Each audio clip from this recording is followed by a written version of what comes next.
yeah, here we are. So, in a previous video, I was showing off another mod I had recently been doing. And that was this one here. And it's the ball wheel. Now, the ball wheel is a really simple design. It's just a wireframe ball that can increase and decrease its size and store ore within its tubes. Really easy thing. Nothing really complicated. I did have to get the file size down and everything else with it. So it was complicated in that fashion only. So what we're going to do now that we have KSP running, is we're actually going to take a part here, and let's switch to our scene. We're actually going to take we're going to build a wheel that's going to be snapped onto the rotors, and the reason we're going to do this is so we can have a protected rotor while we are roving. So this is going to allow us to have more robust vehicles for when we're rolling around. You can do this with the ball wheel, but it's not the greatest of implementations for it, to be completely honest. I didn't think about that when I was building the mod. So I can show you what I'm going for. Alright, so we're back in our proper place in KSP. We just have this here. We're just going to take some rotors, and we're just going to snap a rotor right on here. So this is going to be our standard rotor. Now, it's just going to be something really simple like this. It's for the small rotors, so I can keep the hole pretty small. And for instance, there's this one that I have, and right now the only way to get it to sit over on top of it is to slide it over, and you can actually protect the entire rotor, which is not what the design is intended for. And then you can actually deploy it to a larger size, and that would protect it. But once again, the ball works really well, but I think I just need to improve upon this design a bit. So basically what I'm going to be doing is making something like this, except for it's not going to have all this open area, and it's going to have a small area open in the middle where you'll be able to actually encapsulate the entire rotor like so, except for when it expands, it's going to keep everything here protected. That's my goal, and we'll see how well I can do this. So easy-ish. So let's go back to here. Let's jump over to here. Alright, so let's go ahead and do something new. And this time, I was been waiting to do this video also until I got my new mouse in, because my middle scroll wheel button was basically failing on my old mouse, which makes things like this really hard. So let's get ourselves actually set up properly here. We need to import that rotor to make sure that we are going to have the proper tools. So let's do an import for the KSP move file. And we're going to go to game data squad. No. Game data squad expansion, Serenity, parts, robotics. If you don't have Breaking Ground, then get Breaking Ground. It's well worth the money and the time that it's going to give you within Kerbal Space Program. Definitely worth it, especially if you like propeller planes. Okay, so we need to go ahead and grab our rotor S. So rotor 1S. And we're just going to slide this out here. And we're going to switch this up to XYZ. And we're going to kill this location. So we have this here. So what we want to do now is actually go here to scene, and we're going to switch up to metric. So let's go ahead and bring our cylinder out. I'm going to shrink this down quite a bit off the get-go, but I'm actually going to drag this upwards because basically we want this to protect it like so. So basically this whole face here is going to be gone. I'm just going to press tab to go to edit mode and click on this face, and we're just going to delete this face. Actually, no. We might be able to get away with this without having to delete that face. So let's go ahead and bring this up a bit, shrink it down, see where we sit here. Z for wireframe. This is like one of the few times I've found that really handy. Okay.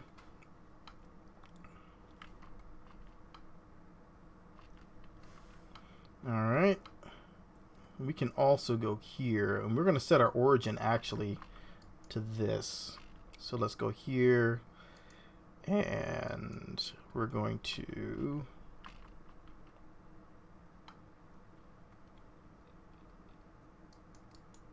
click there. And I believe that should get us to where we're going.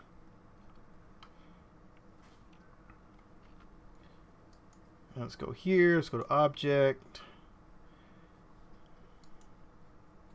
I'm sorry, tools. Set origin to 3D cursor.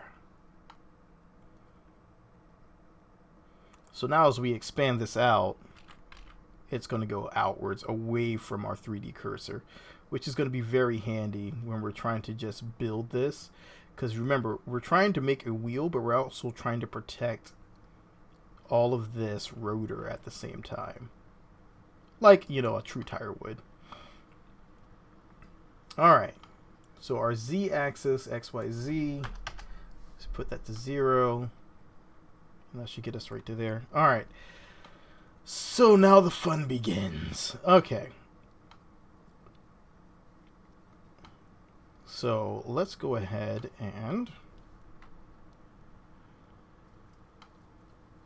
we need to move this. We need to basically cut a bit of this out. So I'm going to start with this part here. I'm going to delete that face. Since I deleted that now we're going to have to give that some substance. So let's go to our solidify tool. Let's make it a little chunky.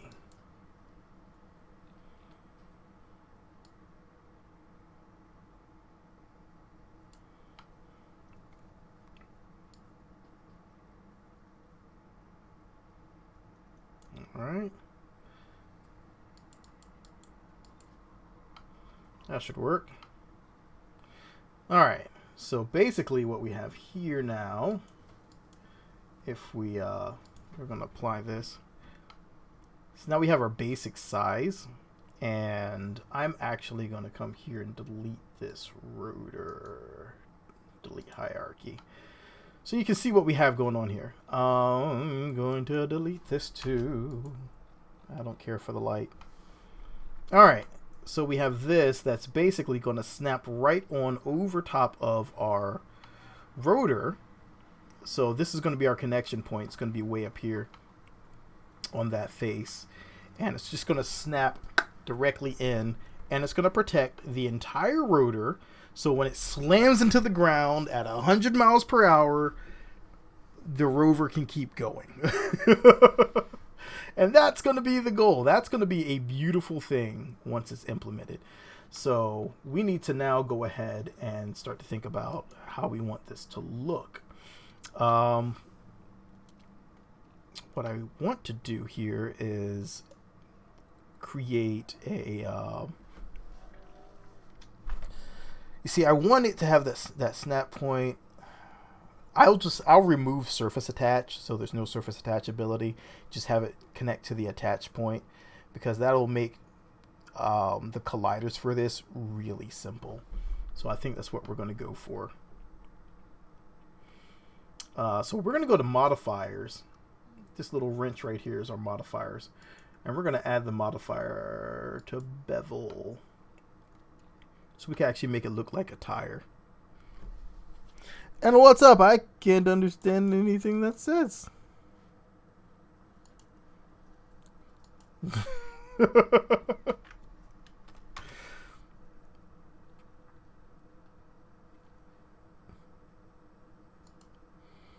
All right.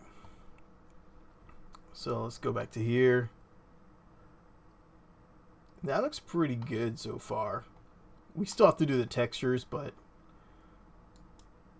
if we want to, I don't think it's going to give us much else now. So let's see how we're looking for faces. We're still pretty good with our faces.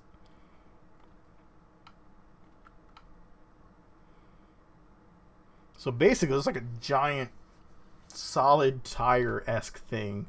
Now, if I wanted, I could do like a wireframe thing. Then I don't think I want to do that this time around. What I can do in addition here is take this face, extrude it up, and then shrink this down, and then bring this back in. And that would give me like a little hub area.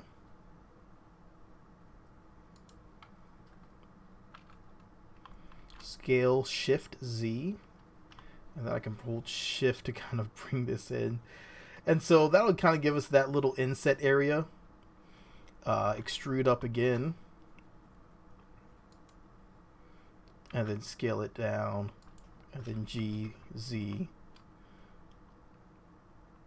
and we can bring this back up. And that's going to give us this little area here. That's kind of like having a the edge of a tire if you wanted. And you could shrink this down and make your rim right there. Do I want to do that? Not particularly, because I kind of like this like it is. Like a big, robust Tonka toy tire. So I'm actually going to leave it like that. And I'm going to move on to texturizing this son of a gun.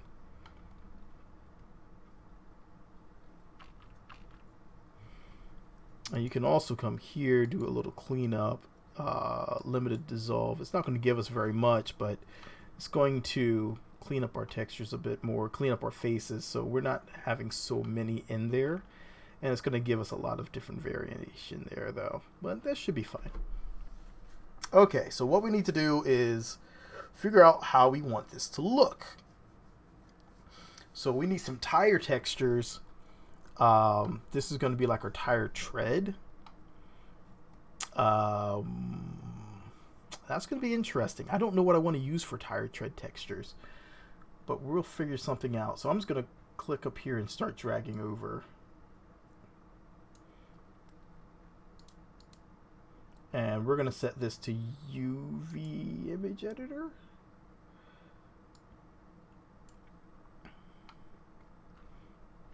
All right, so let's grab all of this, and we're going to go to UV unwrap. Smart. And that's going to give us this nice little UV here. So what we want to do, this is going to be, let's set this here. If you click on this, it'll let you be able to select things over here. And that's just right here where you'll see me hover over. Keep UV and edit mode mesh selection in sync. I'm using Blender 2.79, by the way, because I haven't gotten to like 2.8 yet. So then you have this, which has this little cutout for some reason. Maybe we can use that for something. There's our little insert here. We can make this our little metal hub. And all these are going to be basically this inside area that I can just make metal. So this is going to be metal, metal, This is going to be rubber. That's going to be rubber. All this is going to be tread. So I want to make sure, this is the boring parts, the UVs. Trying to make sure all your UVs are in the right order.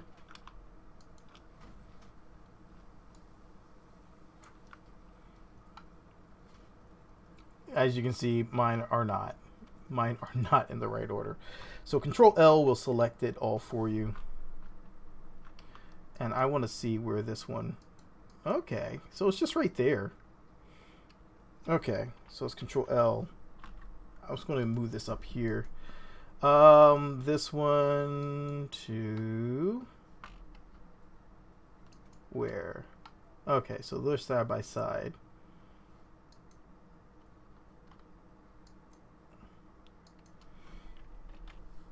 So let's rotate this one 180 and move this up here with the rest of them. So now when I go here and here, they're side by side.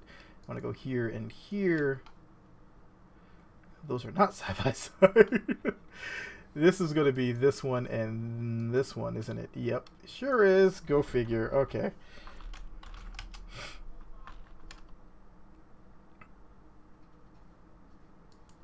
All right. So now we have this last one, which is way over here. All right, so let's go ahead and do that. Rotate 180.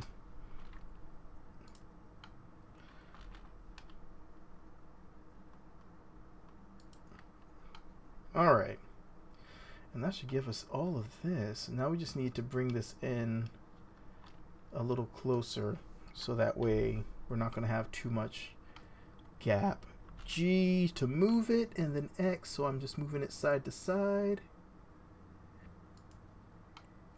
Let's do the same thing here. Control L, G, and then X. And I'm holding down Shift to slide it as close as I can. Alright. Control L, G, X. And GY for this one because it's a little offset up there. Okay.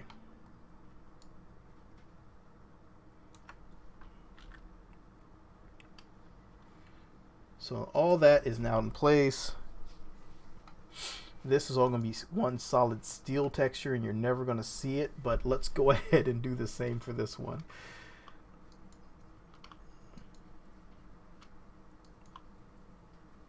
Alright, so which one are you? Ah, nice. Way over there. It just, this is why I don't like doing UVs. Because it puts it all over the place. And you have to go in there and kind of sort it out. There's got to be better ways.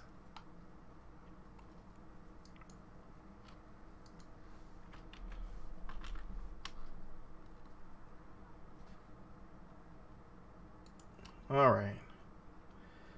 And then there's this one. All right. We got all that lined up. Really simple model, really quick, really easy. Not every mod has to be super complex. Besides, I don't really do complex models. I do pretty simple, easy models because I suck at 3D modeling. Okay. Well, now we just need to do some cleanup work on our model, and let's save because we've gotten this far. And we'll call this one expand wheel 2. Because Expander Wheel 1 was an old one I had that didn't work very well. Matter of fact, I canceled it. Alright. So let's go back out of here. You'll see we have all this now is ready to be... It's ready for texture. So we're going to do our texturing in paint.net. So we're just going to UVs and we're going to export our UV layout. Make sure we have everything selected. Otherwise, it's going to just do the ones you selected. All right. We need to go ahead and open up paint.net.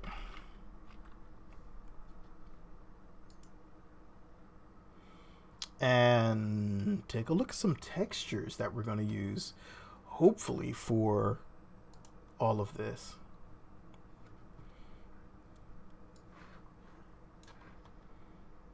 All right, so let's go to our downloads folder. I think I have some in here that I kind of liked. So let's go ahead and open up that. Before I do that, let me show you. I was making a shirt design with the Kraken and the game crashing icon, which made me laugh. I'm not going to really make that, but that's neither here nor there. Alright, so we need to go ahead and grab our model here. So we have expand a wheel, and there's our UV that we just exported. And now we have some different textures available to us. So we're going to go ahead and take a look and see if there's any of these that I actually like. Let me view large icons. So I have this rubber texture. I have this smooth rubber, or this round one that I might use as well. So we're going to take a look at these real quick and see if these are going to be usable. So we have this one, which I actually really like. I just haven't used it. And then we have this one that I don't think I like that one. We also need to find a steel texture. Let's open and see what this one is. That one's actually not bad, but it's too smooth to be a tire.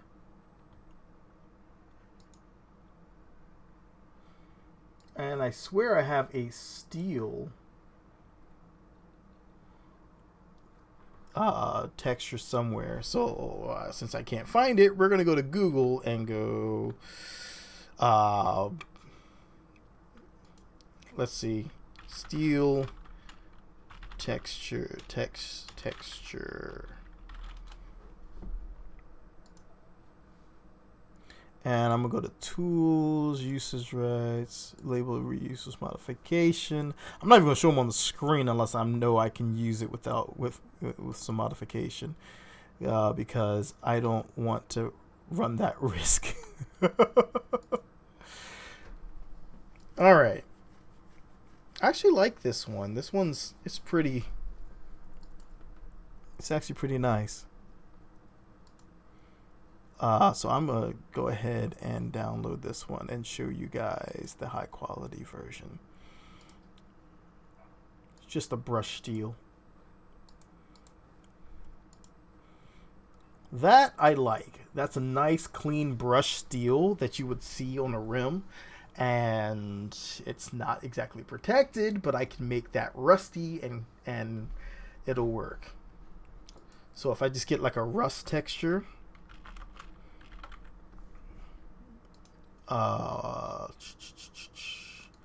let's say rust.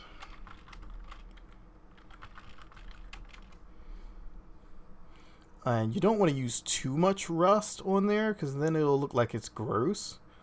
And they probably should, take it back in for repairs. But we can just take one of these and just do a overlay and kind of make it a little bit of damage to it. I think this one will work. That one's okay. Kind of grungy, grayish. So let me take a look at this one. Did it just download it? Yeah, it did. It just downloaded it. All right. I guess we'll go with that one then. Okay. So that's the kind of what we're going to use for the damage. Now, the way I like to do this is the first time I do anything, I make a duplicate of my background and I just hide that one, because I don't want it to actually be used in anything else. That's going to allow me to clean this up a little bit more. So let's go ahead and, speaking of cleanup, we need to start doing this. This is going to let us remove some of these texture panels. from here and just keep the outlines.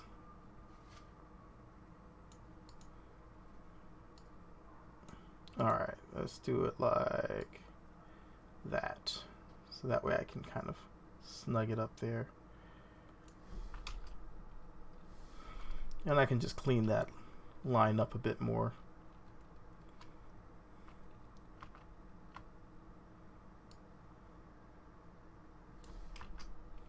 Alright. And I'm just highlighting this with my selection tool and then deleting it. Nothing hard. I promise, nothing I do is going to be very difficult. Alright, so let's get our deletion. We need our eraser here real quick.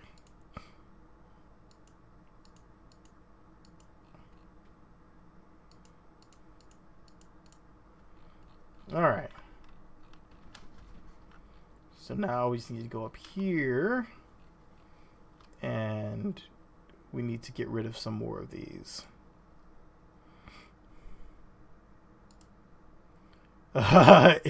Idiot nodding. Yeah, idiot modding. I am said idiot and I am trying to mod. 3D modeling is my extreme weak point.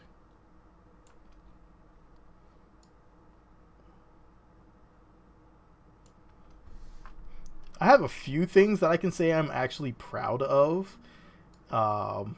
Probably is going to be the new propellers that I put in Moist. That actually made me really happy to see them.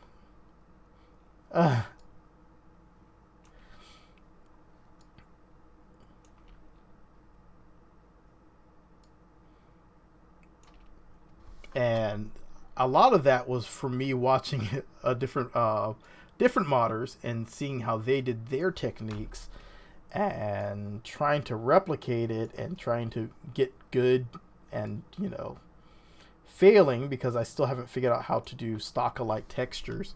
I get stock close textures, not stock alike. I'm still figuring out the whole texture thing and the all the different layering that they do, and it takes time.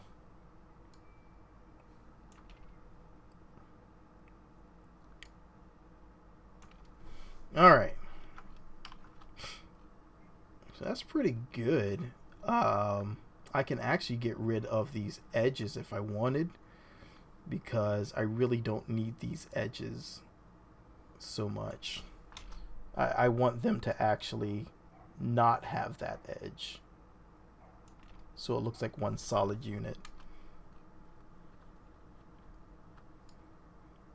So I'm just keeping the top and the bottom to have a little separation from the other textures.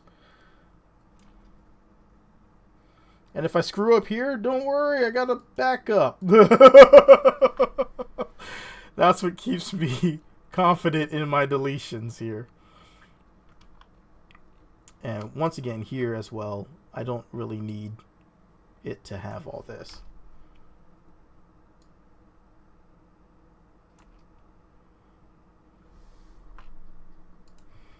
Alright, so let's do some cleanup work on these.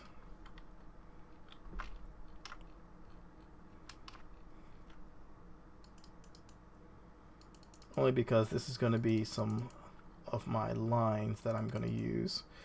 So I want to have it a little clean.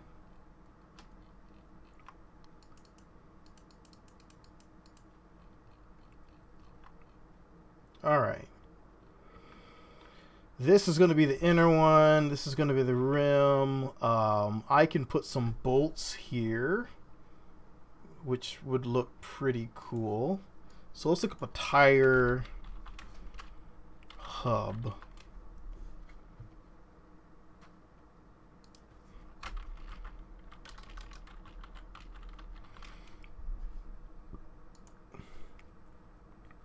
And maybe I can just, it's really just, I just need some circles or hexagons. It doesn't really matter what I use in there, because I don't want to use non-free stuff and have someone coming up and saying, I saw your video, you're using my stuff, I want your video down, actually I want your money from your video. And I'm like, you want 5 cents? You want 5 cents? I'll give you 5 cents. Oh, okay.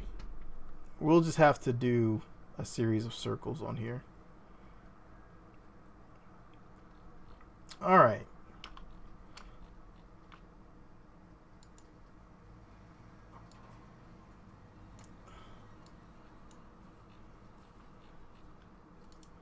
Clean that up, and it's ready to go. Okay. So let's go ahead, and I'm gonna actually bring this out just so I know where it's at. And we're gonna go ahead and start. I don't like this one. I hate that one so much. We're gonna use this one. I think it's the one I used on the other ones. We're gonna bring in a new layer, and we're gonna start layering this in. So this is really just the tire tread.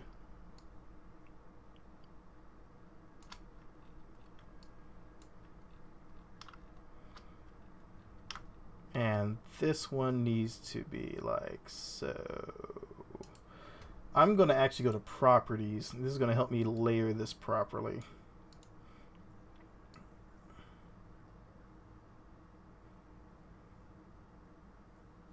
I'm just going to bring it a little bit, have a little overlap here on either side.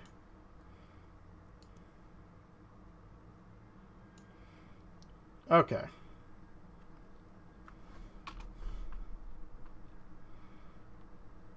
And let's bring this all back.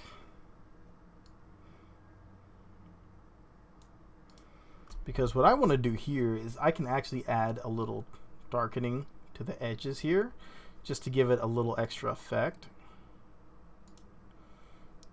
And I can do that pretty quickly. So let's set the opacity of this down quite a bit. And we're going to set this a little darker. And we're going to get our paintbrush out here. And we'll set this to... Actually, we're going to do a line. This is going to be easier with just a line. You can see that's a little too dim. There we go. Okay. Easy peasy. Just drag it on down.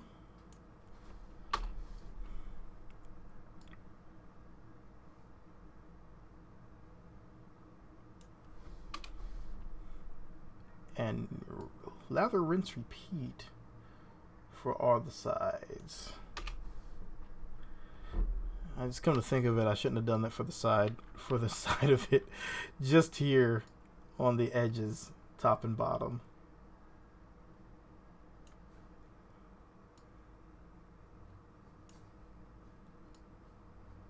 And I can make this kind of vary as I want just by dragging these nodes up and down.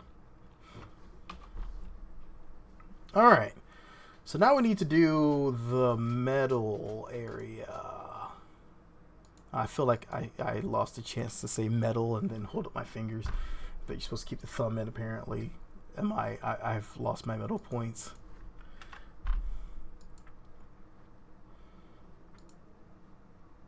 Alright, first let's go here and let's take this all the way. And we're just going to rename this one to tire. And we're going to go up to layer 4. And we're going to rename this one to rim frame. Frame sounds good. I don't know what that part's called. Alright, let's paste this in. Keep canvas size. We're going to shrink this on down. Get a nice texture in there. And once again, we're just going to make this so we can see through it a bit.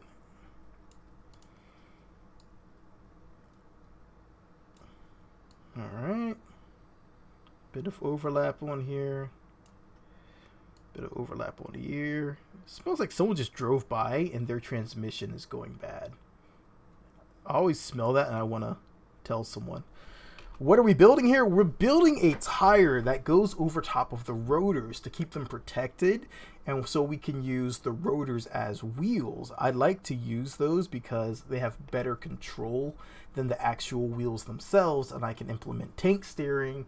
And so if I can make a robust snap-on tire for the rotors from breaking ground, then suddenly I can rove at high speeds, do jumps, fall off mountaintops, land on my wheels, and stay safe. That's fun to me.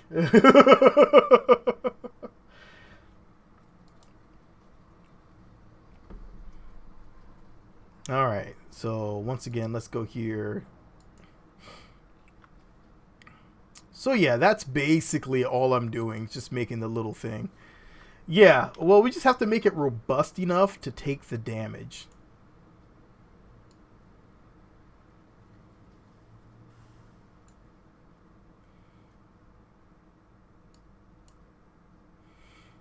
Drag this down a little bit.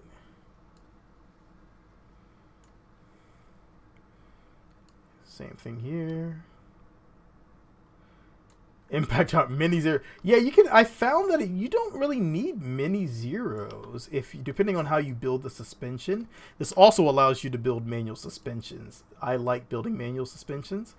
I found a nice, neat way to do it using the grip pads, and so you can get a nice little bit of resistance going on there. All right.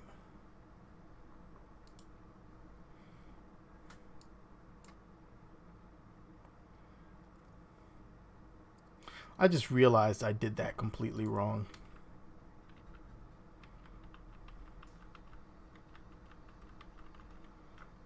Because we were supposed to set the opacity down.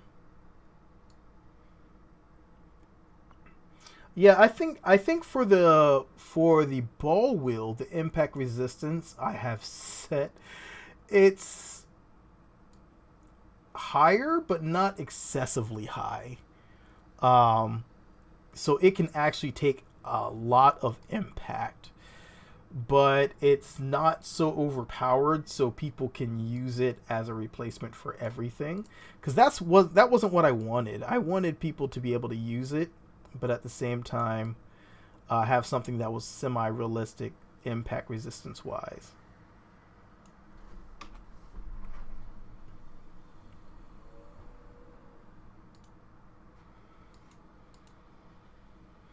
Yeah, the old KSP had terrible wheels as well.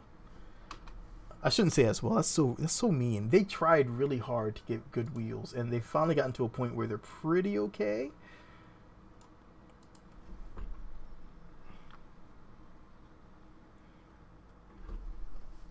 All right.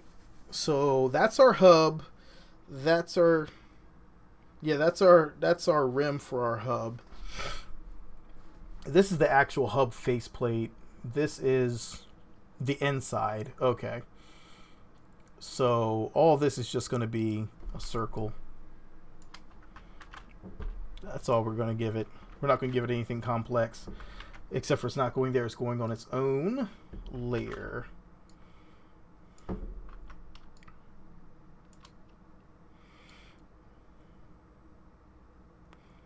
Yeah, the old wheels were pretty bad. Anyone else remembers those old wheels? They were pretty bad. And I feel horrible saying, you know, I'm not one to give a lot of criticisms. Which is, you know, to be fair, you have to give criticisms. But at the same time, I felt so bad because it feels like, you know, they were trying so hard to give us something. And yeah, Lo-Fi, yes, you guys did a fantastic job on them. There's actually it was all brought back, believe it or not. What was it? Kerbal Wheels? Kerbal Wheels, I think it is now. brought it back, and so now it's actually pretty. So now not Kerbal Construct, Kerbal Foundries actually works pretty well now. I just don't have it currently installed. After my last purge of mods, I got rid of a lot of mods because, well, I had some issues going on in my KSP after the 1.8 because yeah, things were badly happening. All right, let's see if we can clean up this hub area.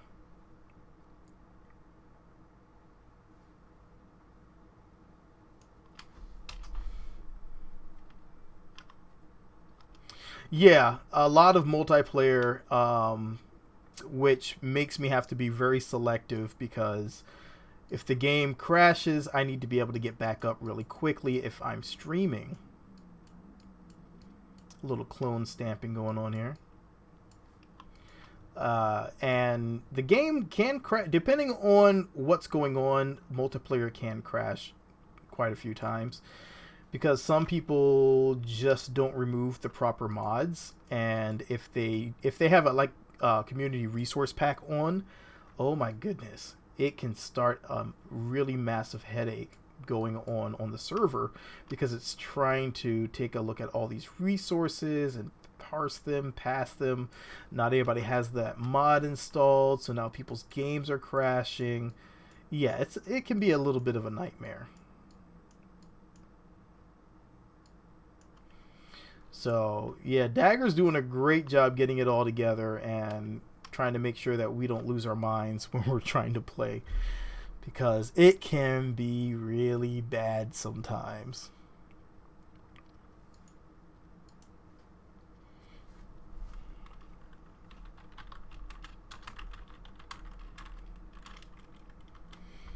Alright, so I need to find an image of lug nuts.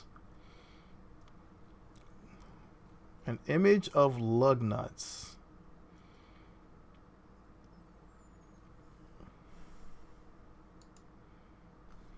That might work. This might work. What is this from?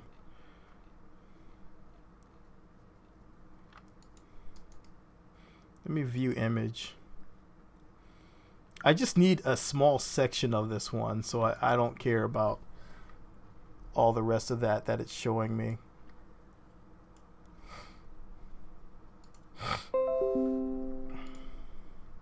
What's up, Tony?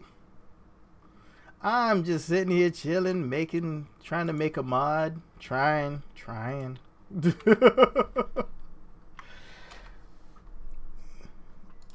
And maybe I can take these. I just want this. That's all I want.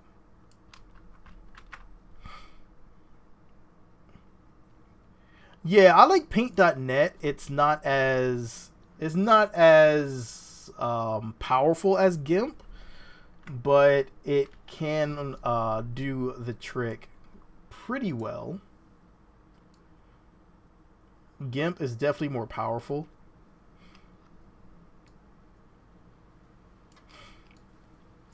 See, basically all I want for this is I really just want the holes here.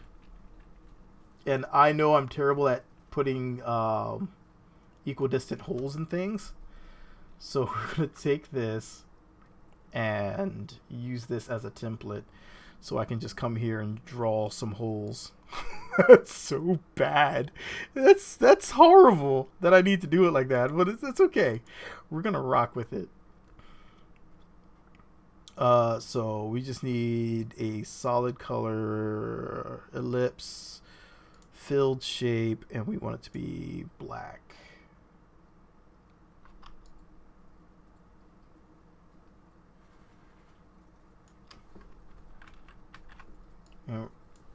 Nope. That didn't work.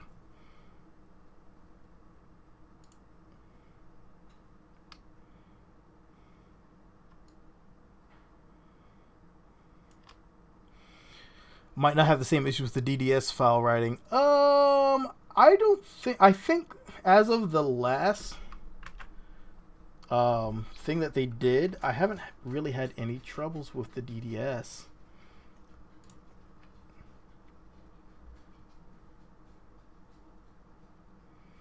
You know what? This is not working very well for me. Maybe I can just. What's up, Warren? Warren? Oh, thank you very much. Thank you very much. I'm trying. I'm trying. You know, I'm trying.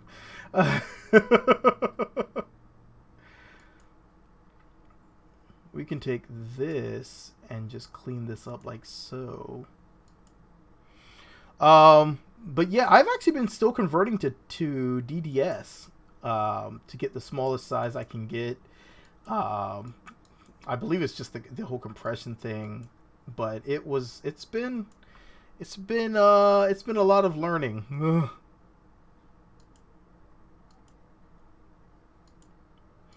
I mean, the first time I did my DDS, I forgot to invert everything, and I was so confused. I was like, I've done everything I'm supposed to do, I swear. They're like, you need to flip it, invert it. I'm like, what?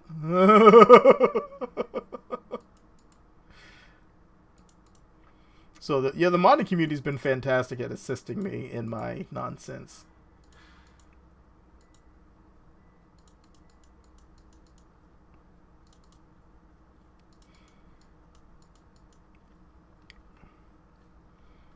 I kind of like that. I'm just gonna roll with this.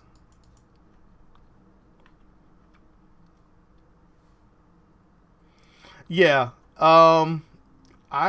The smart selection in paint.net is okay. It's not the greatest of tools, so I tend not to use it too much.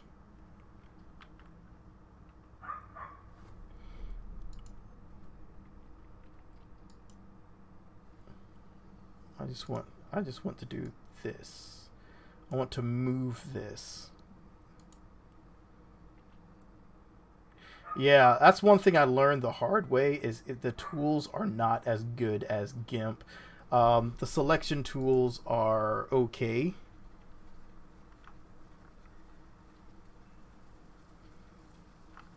So now we just really need to do our edges on this to give it a little shading.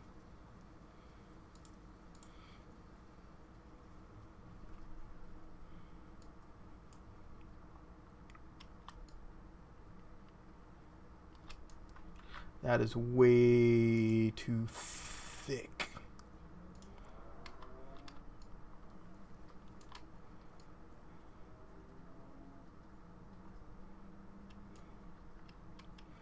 All right, so let's try to.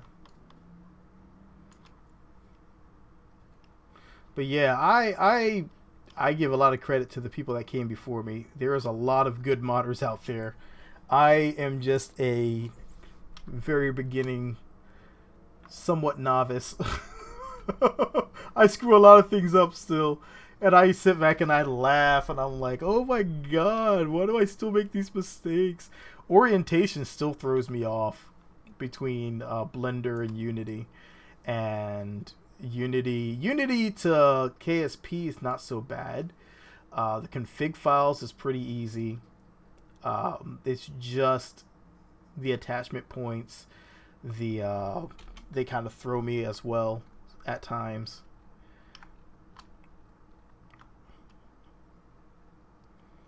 Programming and configs. Yeah, it's the programming side. That side threw me as well because I don't know C sharp. I know VB, but I don't know C sharp, and I really wanted to pick up C sharp, and I just haven't had time to actually pick it up. So I've been trying so hard, but I just have not been able to jump in and get it in my spare time. Like, even after this, I gotta go and have a list of things I need to do, including shopping. But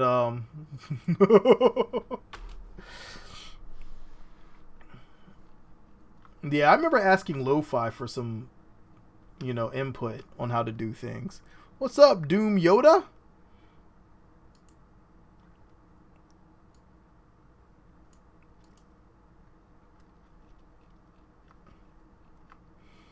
I kind of want to get rid of this shiny area, but no one's really going to see it. Does it bother anyone else besides me? I feel like it's way too shiny.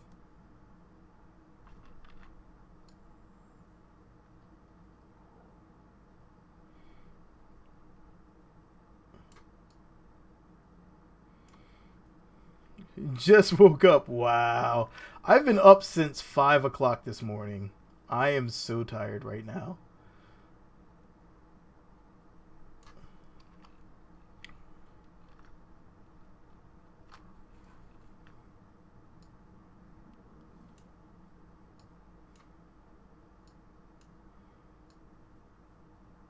All right, here we go.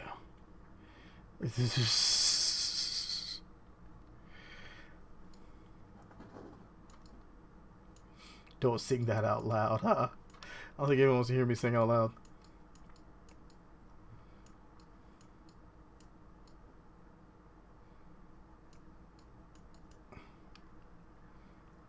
Almost noon. Yeah, it's already noon. It's almost 1 here.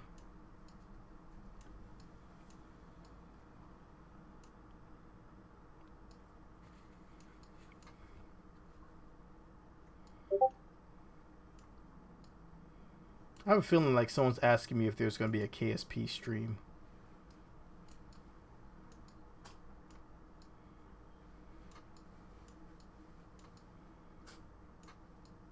Let's see if that's someone asking me if there's going to be a KSP stream. Oh no, dude's saying his headset just arrived.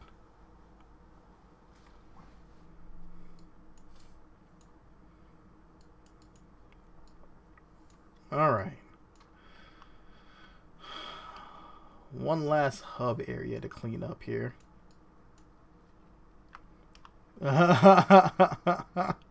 Waiting for your USB controllers. Hey, more toys. Yeah, I just got my new toy in.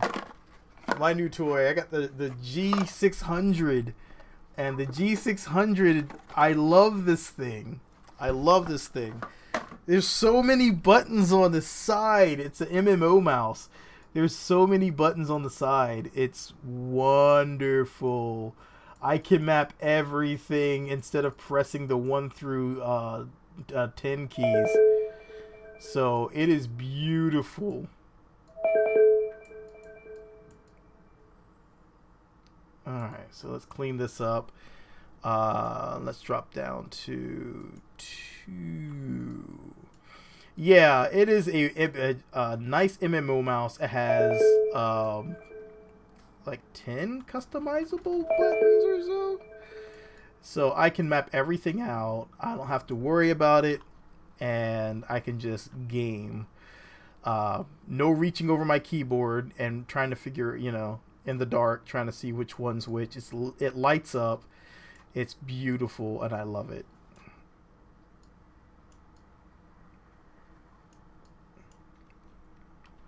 So next thing I need to do here is go like this.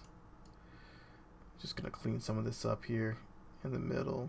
It's so bright. I don't like how high chrome it is. Yeah, I needed a new mouse. I was like, I am not modding anything until I get my mouse in. Because my middle click was gone, and so it made Blender painful.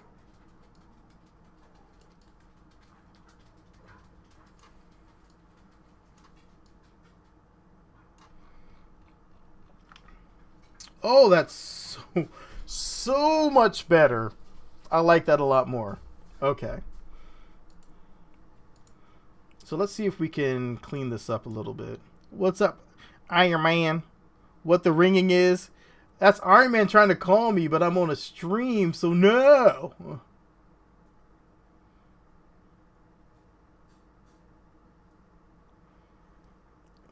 Go to multiply. Multiply looks good.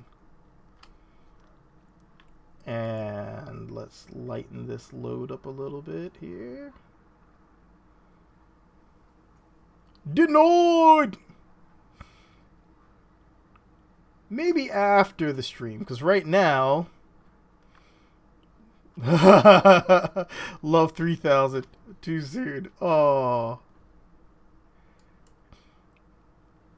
Alright, so we're going to save our PDN file. And we should add some... Let's add some damage into this.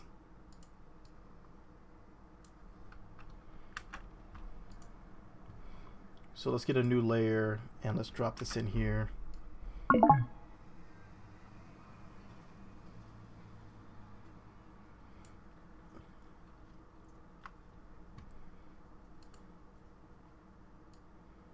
Yoda's already dead. How are you gonna haunt Yoda? You can't haunt Doom Yoda. Yoda's already died. I mean, he's now a baby Yoda.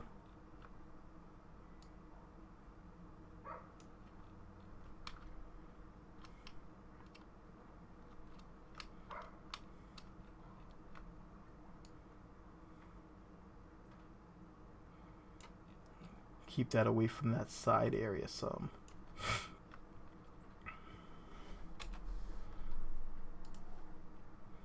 Alright, so let's switch this down.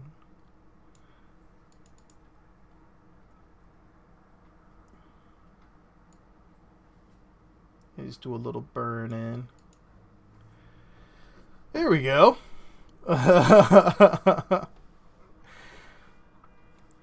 That's who Baby Yoda really is.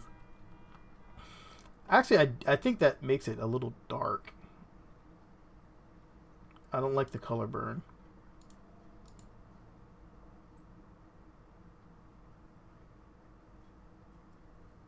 Negation's not too bad.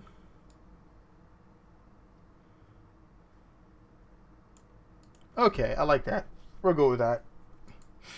Burny.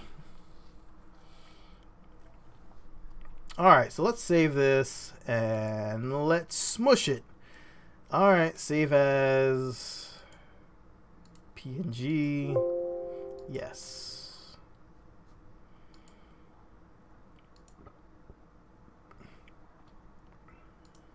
Alright, so let's go back to here. Go to texture mode, image, open image, and oh, okay. I forgot the name of it. I was just delaying.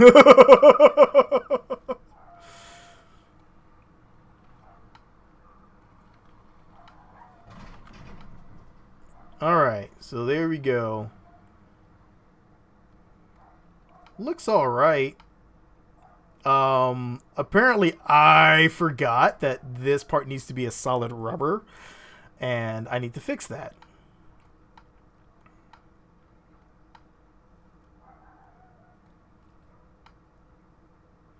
Everything else looks okay. Some of this looks like it's not really solid, but I think it'll be fine once I go into what's it called? Get Disney Plus for free. I had no interest in Disney Plus. I actually had no interest in Disney Plus. That was like one of those things that I was like, meh. Alright. Yeah, so yeah, this definitely needs to be. This is supposed to be rubber. This is supposed to be rubber. This is supposed to be metal. Depth mapping, definitely. As you can see here, I didn't go far enough out. So I need to go here and go Y.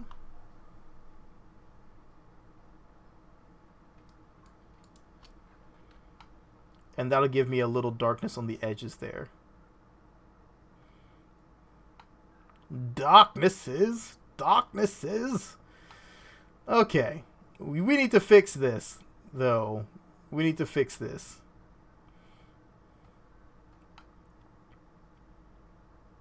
It looks like a retread the way it has that little part on there. Okay. Let's go ahead and fix this here. Okay, so yeah, This should not be that faded, that much area there. So let's bring that back. We're going to unflatten that. We're going to go to our opacity. And we're going to move that all the way up. Okay. So this and this need to be rubber. Seamless is hard too. Yes, seamless is definitely hard. Because you see here, everything else looks mostly okay. You really can't see that one part. It doesn't matter. Everything else looks okay. But this here needs to be corrected. It's not a steel wheel with a very thin layer of rubber. Yeah, the blend on the circular parts, yeah, all that needs to be... I need to fix all that, so... Let's get to cranking. So we have... I thought I had a smooth rubber that I could bring in here.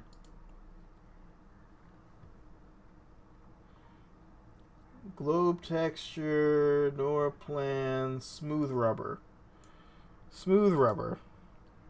There we go. That's some smooth rubber. Okay. Do I want to use that? I mean, what I can do, I guess what I can do is actually go here instead and do a circle. And no, because the entire rubber part needs to expand out. So that won't work. Yeah, it doesn't look right at all. It needs to be corrected. So let's go ahead and fix this. Layer 5. And layer 5 looks like it's got too much transparency. No, it's just the way it looks. Okay.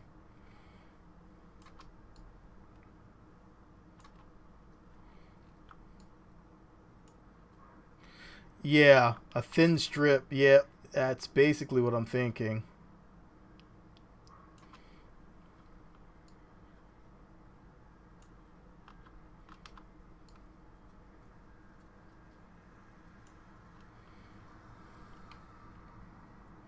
Alright, Doom.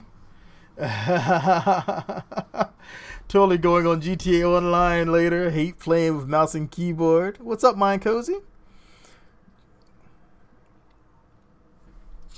Yeah, I'm like trying to edge this up just right.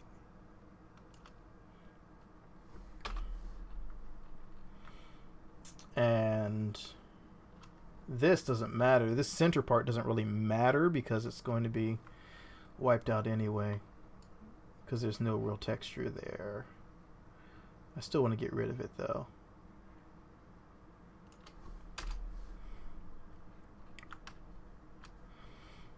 Alright.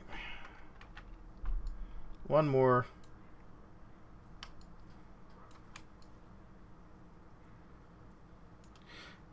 Yeah, I'm thinking once I get this all... Ooh, that breeze is kicking up strong. Feels good. I was afraid it was going to be too hot upstairs today, but that breeze is kicking in. Feels good. Yeah, with some blurring on the edges. I do need to do some edge blurs.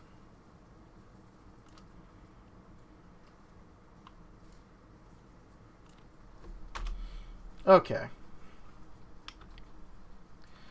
So let's take a look back at our model again.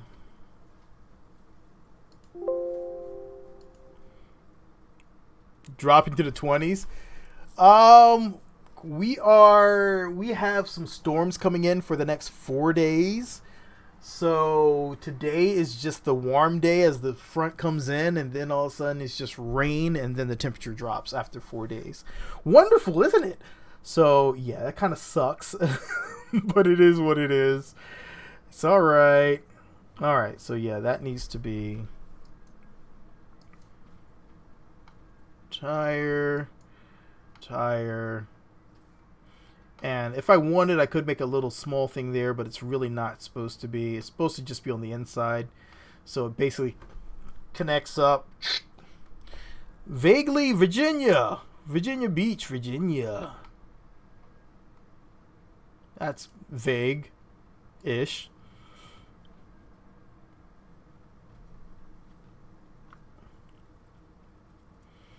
Alright, so let's drop down our opacity down to there. Let's go to our eraser, our brush width. Let's go to there. Let's drop this down to there. That's good. Alright, so let's get a little... I don't think it's doing enough. It's definitely not doing enough. I have the opacity down too low.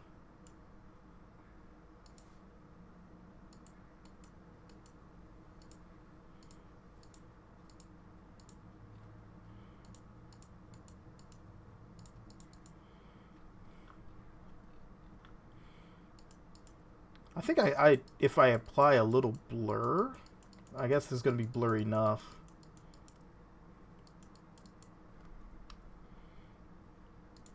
I'm going to have to shrink this down. 50, too big. 20.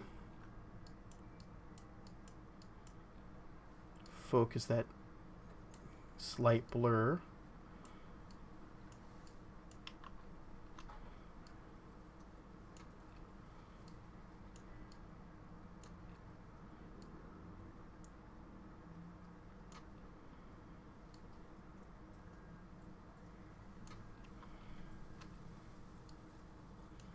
There we go. Watching me do it with blurs is agonizing. I know. I could probably come here and do it with a circle. Is there something about doing it by hand that I don't know? It feels really good. It feels like I can get a bit additional effect to it. You know? It feels right. It feels right. Just coming here and going bam. Because then I can control, it's kind of a random damage. And I can put like a random flow to it so it looks a little cleaner. But if I go with the circle, then it's just hard set. And that's all I get from it.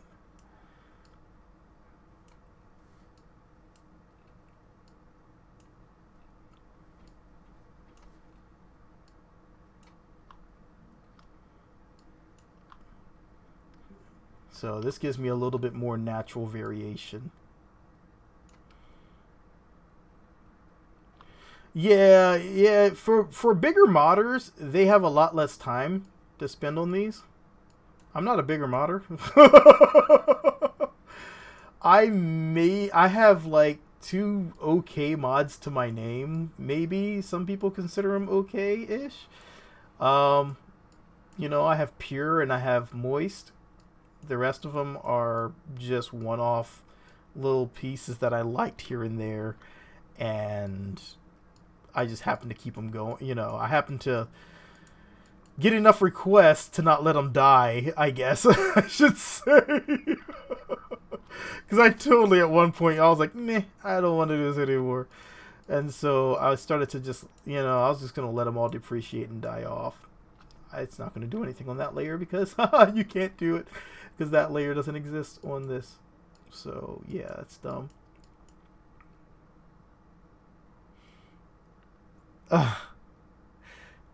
Gotcha. Yeah, I just do a little something here and there. And if people like it, I add a little bit more to it. Like pure, the only reason I did pure is because I wanted an engine that actually had only electric charge that needed to be used.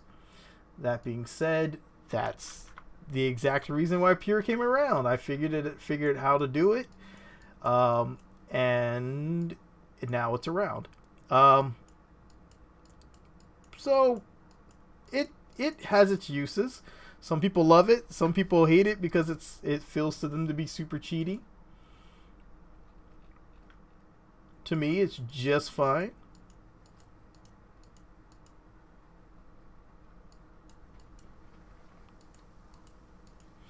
I oftentimes don't use pure unless I am doing something very specific. So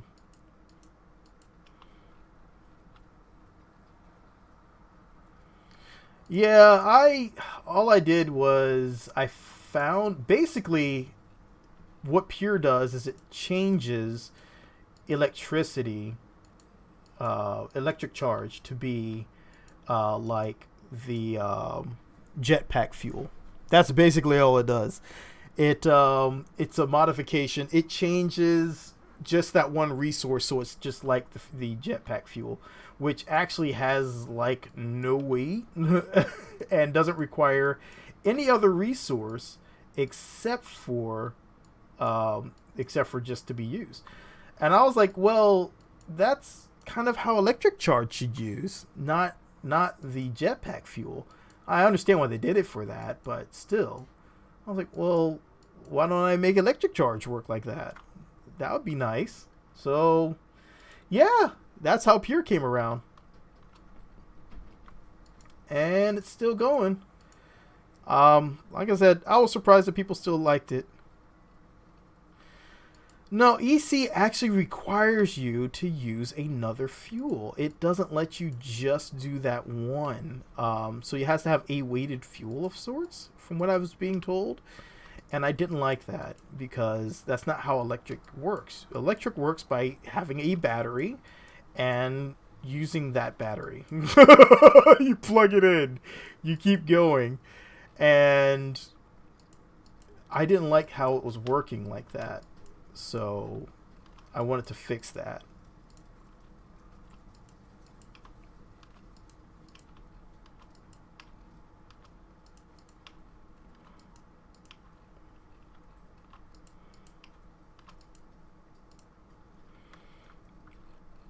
Yeah.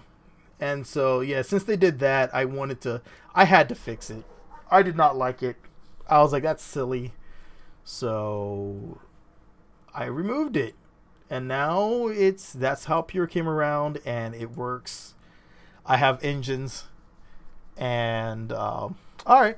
I have some engines that just use electric charge that I dropped in there as well that are basically comparable, slightly less powerful than the stock engines, the LFO engines, but they will still do the task. And they're just less powerful because they're pure electric.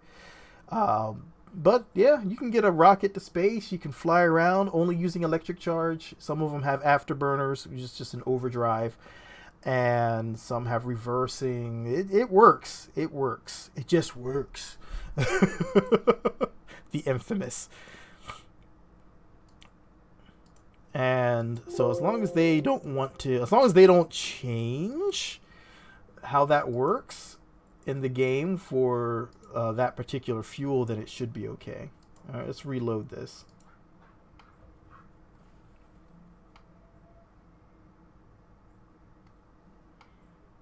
That looks a little better. Of course, there's now some textures that that I need to clean up because if you see here, it's not fully sealed. I think I want to go with the smooth texture. It doesn't look right like this. It does not look right like that.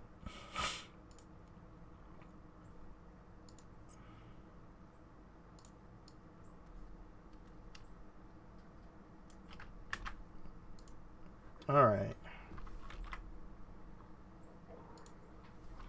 Definitely don't like how that looks. What I'll do to kind of fix this is I'm going to go ahead and do another layer here.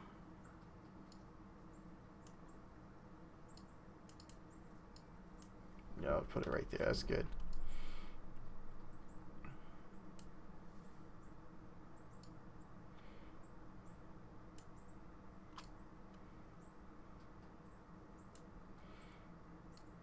Yeah, because if you a tire doesn't have that texture on the side like that, so I don't like how that was looking. But this one, I think we're just gonna roll with. I'm just gonna leave that like it is for right now.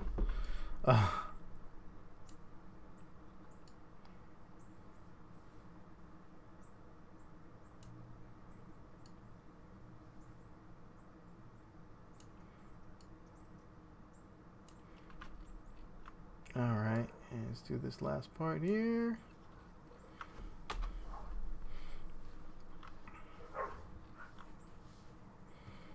And let's go here, and let's add another layer. I don't want to see any of this area here.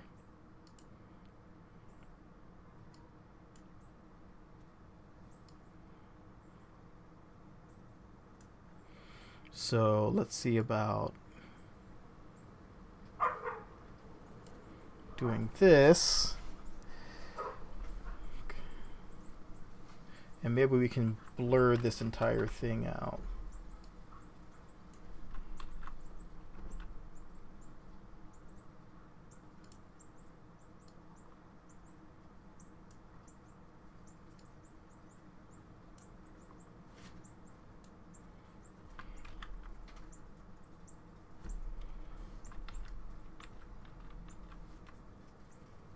Try that again. Okay. Just this layer, effects, blurs.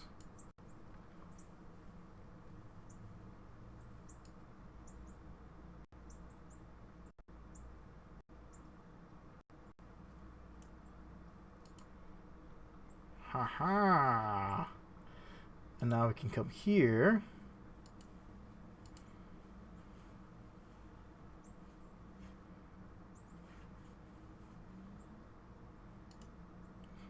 Okay.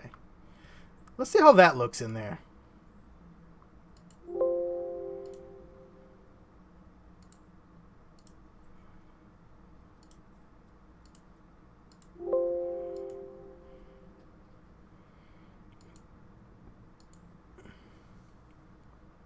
All right.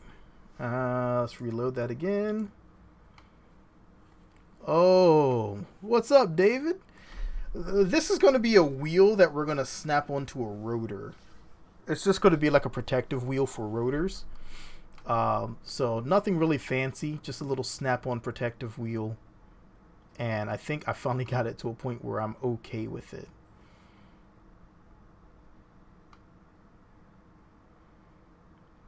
We can actually go and take our flag and put it on the side.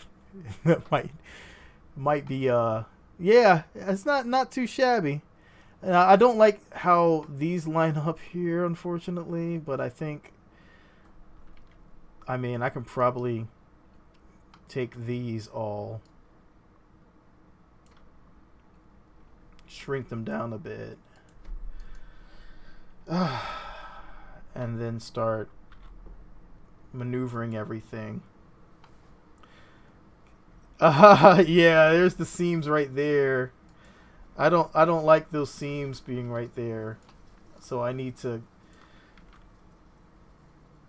hopefully get this so it's less noticeable.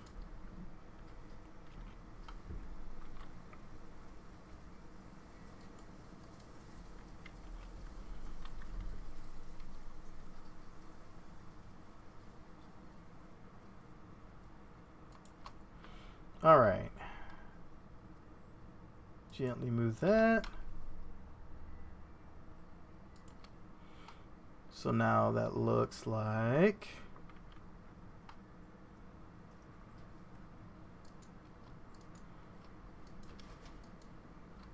oh, hey. That looks a lot better. That looks a lot better right there. It's not a seamless texture, yeah. That's definitely an issue, but I can make it kind of disappear. But once I get to the end, it's going to have that loop. So that's going to be a problem. Like here, that's going to be a problem. But I'll just work with what I got. It'll have to work for now.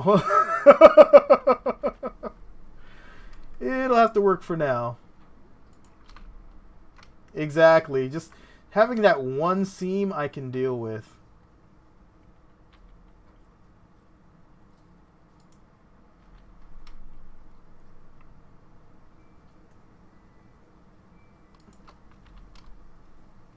Alright.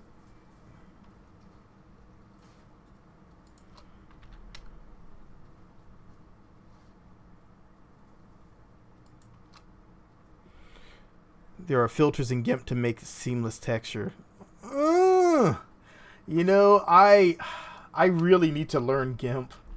I really do. I've just been super lazy. I had it installed before my last hard drive failed, and I never got around to really learning it. But Paint.net I had already known, so I just kept going with Paint. I used Paint.net just to, you know, paste my head onto Dragon Ball Z characters and everything in the past. So that's kind of how I learned how to use it. It sounds really lame, but that's what I did.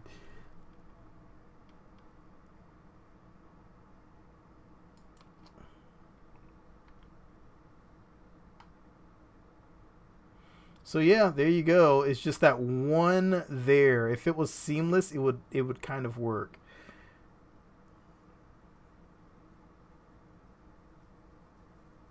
That is pretty close. I'll take it.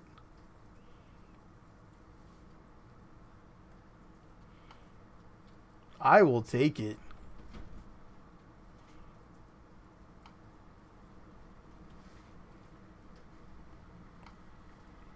All right. So let's go ahead and I guess we need to go ahead and save. Yeah, it can be a pain in the butt, but there's people that do it professionally, and I'm not one. Like even this right here, it's supposed to be seamless, but it wasn't seamless.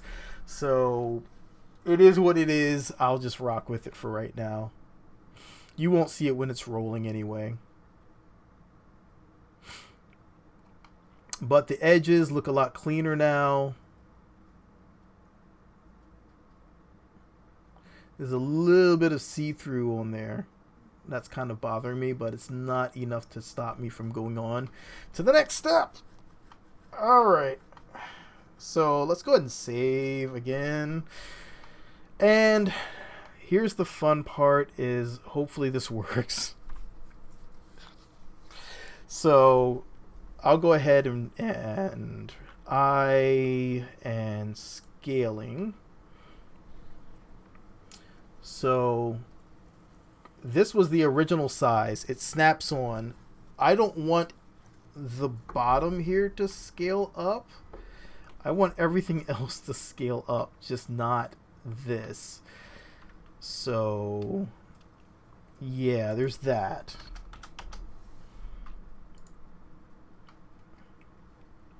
So let's go to end.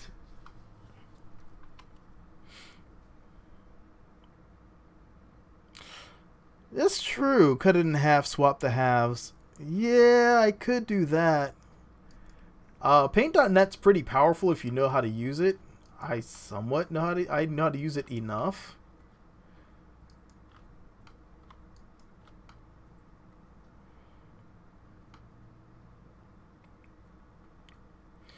Alright, so our current size is something.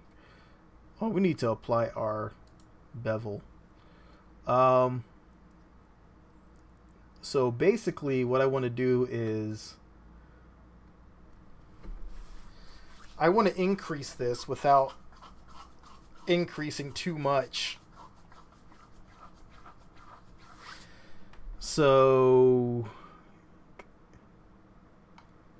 yeah, just for a hidden seam. I'm not worried about that seam. Not that much. Alright, so let's go ahead and select all this again.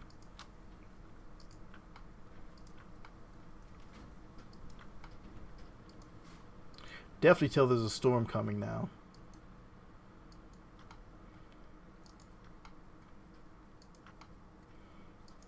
So all this is going to expand. I just want to test the scale.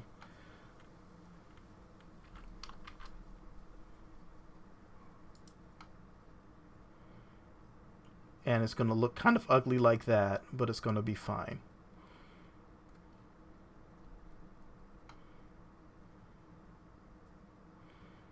So the reason we're doing this is because we want to have it so Shift Z.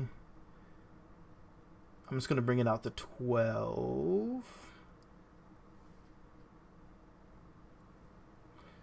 It's so you can have an expanding wheel.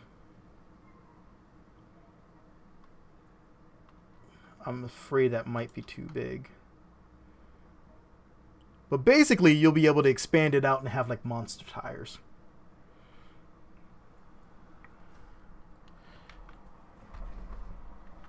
And then scaling. All right. And it does not like me today.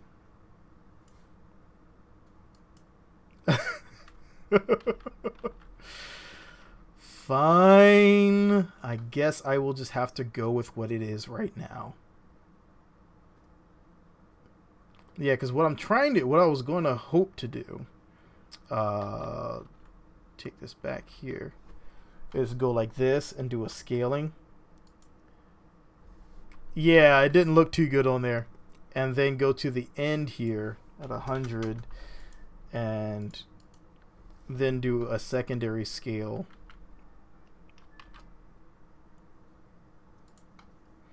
But you see, I don't want this hub area to get huge like that. So I'd actually have to come in here and shrink this back down. So scale Shift Z 5. Way too big. Scale Shift Z 2. So double the size. And then come in here, select all this.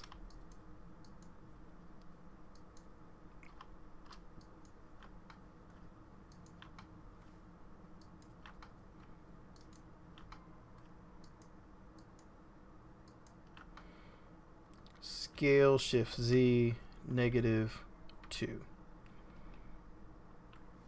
Scale Shift Z 2.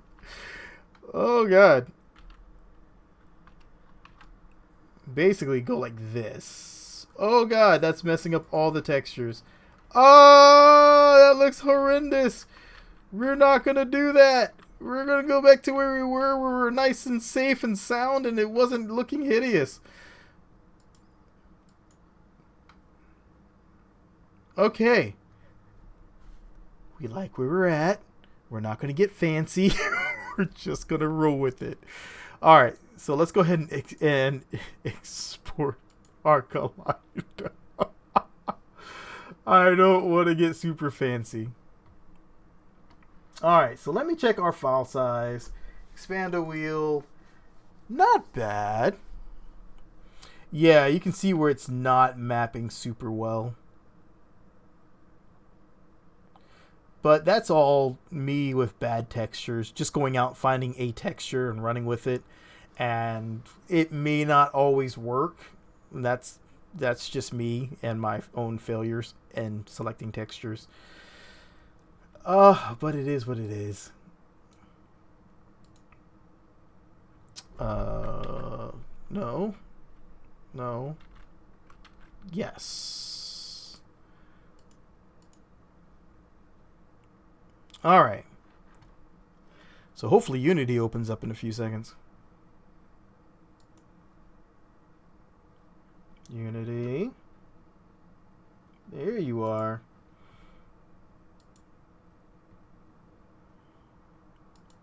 All right, so my design, my folder structure for Unity that I'm currently using it looks horrible. I will admit it. Don't judge my folder because it's hideous. It's all over the place. It's chaotic, but I haven't gotten around to cleaning it all up yet. So you're going to see something that looks really, really just all over the place. It's not as bad as my last one. I've done a lot better job at keeping this one clean, and I'm trying my best. But now we're just waiting on Unity to decide to load. There it goes. Okay. So we're just going to start a new scene here. Yeah, you can see right here, my assets folder is a effing mess.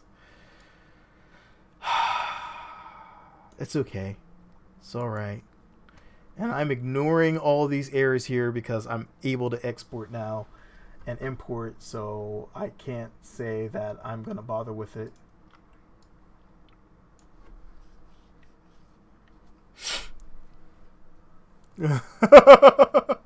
Yeah, before I was trying to break these up into their own project folders, and I found that I suck at doing that and keeping up with it. I just drop things in the folder, let it ride, and I have all my assets right there. Lo-Fi's workspace was worse. He worked on a lot more things, I can imagine. Alright, so is this our expander wheel too? That is our nice, simple, easy model. I'm going to go ahead and go to read write, set that to apply. If you guys know of any tricks in here that you want to show me, feel free to tell me, because I kind of know how to get things into KSP, but I don't know because I'm not the best at it at all.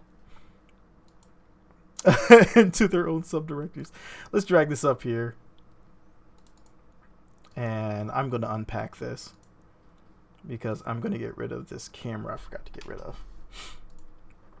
Since we have read write on, we should be able to come in here. I like to add another layer in, because this right now, X needs to, all right, so I need to rotate this. Create empty. Oh, no. Get out of there. You get into here. You get into here. Thank you.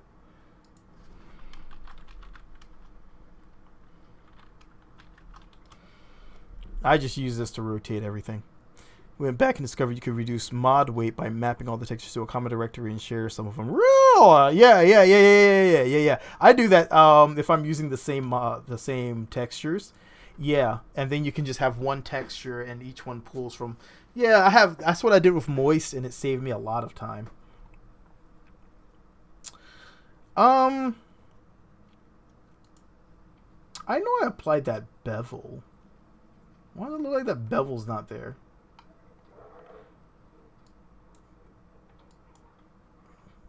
Okay. I thought I might have been in edit mode. All right. Okay. What is moist? Moist is a submarine mod. It uses community resource pack, and it has some powerful engines that will only work in the water. It has intakes that will work only in the water, and it has a ballast system that is accurate enough so you can get almost a zero bubble underwater, so you can have underwater bases and customizable ballast while you are making your submarines. That is probably my favorite one. Why not Blender 2.8? Because I suck at Blender 2.8. They changed so many things. I went in there and I was like, oh my god, what is this? And so I have to learn how to do Blender 2.8. I have not learned Blender 2.8, so my apologies. That's the only real reason.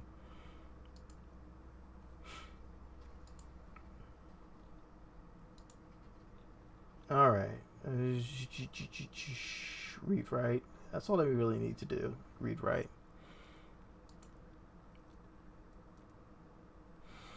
If they change that much, but yeah, I just. Blender 2.8 is a lot better than 2.79. I do it so minor that it's a lot more work for me to go in there and learn Blender 2.8 in the short amount of time that I use Blender. So that's basically my only real reason.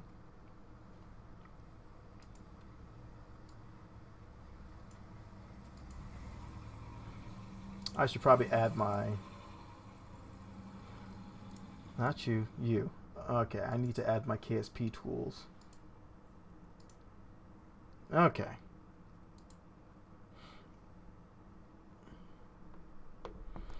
Yeah, I mean, once you get used to a certain thing, it's really hard to go and switch up. I just want to make sure these look okay.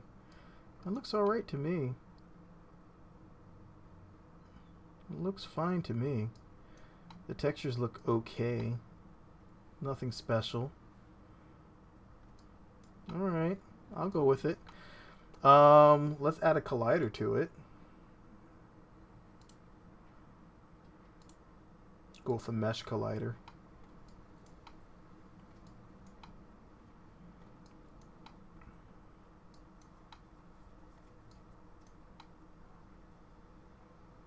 That'll work.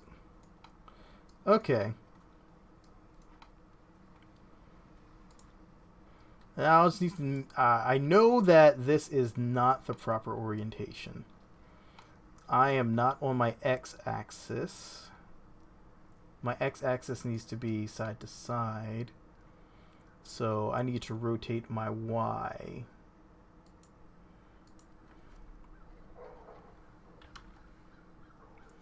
Actually, no. Why is this?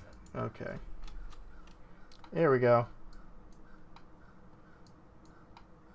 Do that. So now when I come back here, okay, we match up, and now I need to just rotate my y. So X is facing, I should be facing forward green. So let's rotate Z -90. Maybe.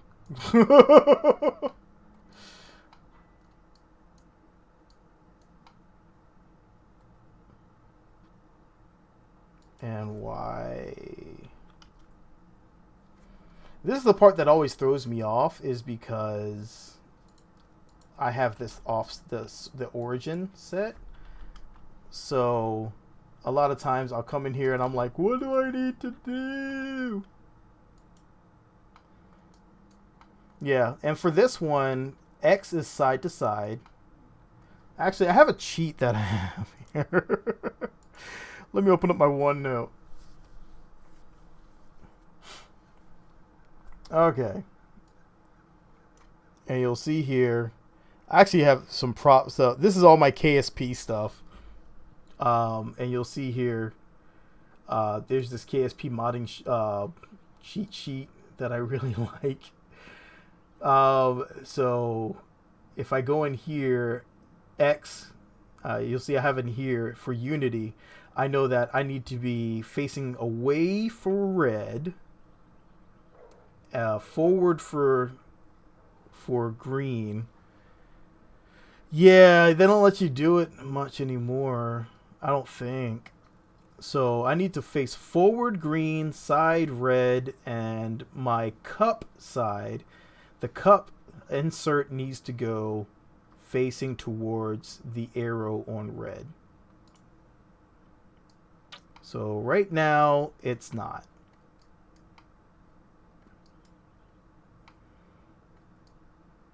So let's go ahead and fix that. So we need to rotate it on the y-axis, right? Right?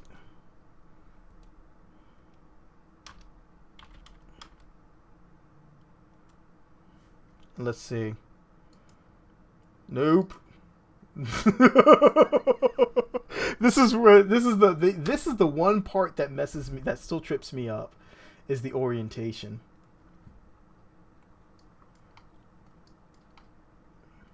Because it just does not line up all the time, and I always forget which direction I need to push things. So I need to rotate.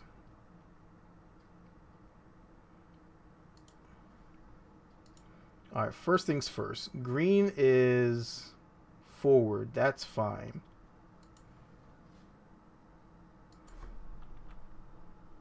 That's wrong. That's right. I think. Nope. That was 90.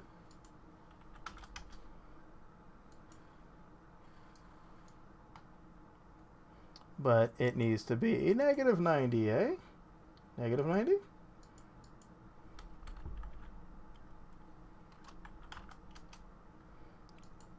And that would get us the right direction. I'm not totally stupid. All right.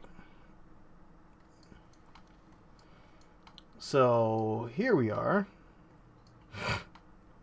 Yeah, it just needs to have the side to side proper. So now, as long as we're facing forward, the green, as long as it's on the center tread, I don't care. Blue, it doesn't matter. Red matters big time because that is going to be where we're rolling. So, I actually don't even have to use a wheel collider. I mean, I haven't found a reason to use a wheel collider.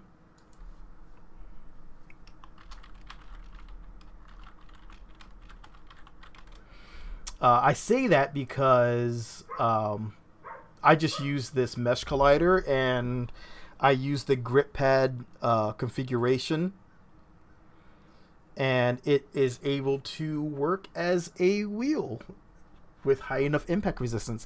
But yeah, I actually have not, because since it's not really going to be a wheel per se, but more of a grip pad like a tire is, it's not really going to need a wheel.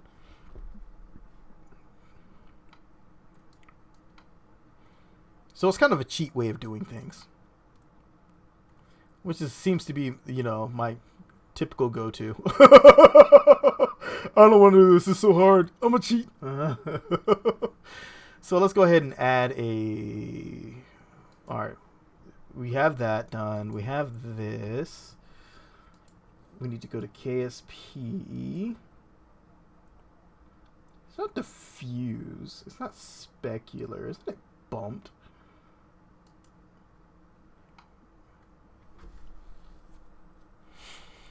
Yeah, I don't...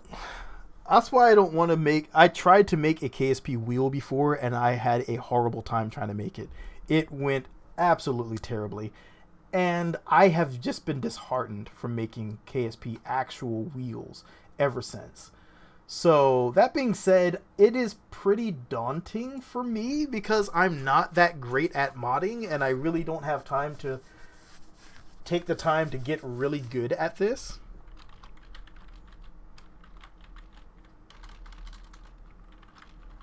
I'm just going to call it rotor tire. Yeah, this is a lot cheaper way, a lot easier way of doing it. Wow. Alter the orientation of the wheel programmatically. Wow. That's beyond me. That's beyond me. I haven't even had time to get that far. Okay, so we need to go ahead and I think that's everything I need to do here. So I can actually write this out. And now I can use my cheat method to get where I need to place my attachment point. So let me get a plane in here. And so we're going to be at 0. Let's rotate on Z 90 degrees. You know what? Make that negative 90. And we're just going to cheat on this so we can get where it needs to be here.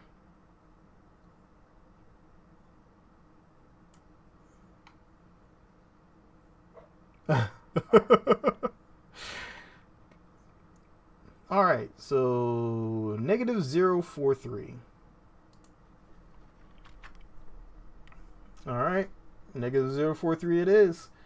Let's go to KSP modding, new plus, export, expand, and we're just going to go here, and we're just going to grab expand. We're going to grab our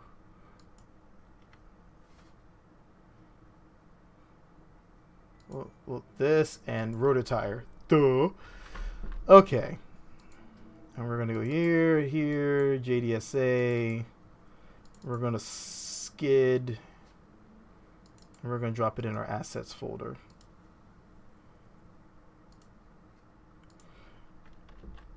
We're going to go here, make a copy, and we're going to call this skid rot prot.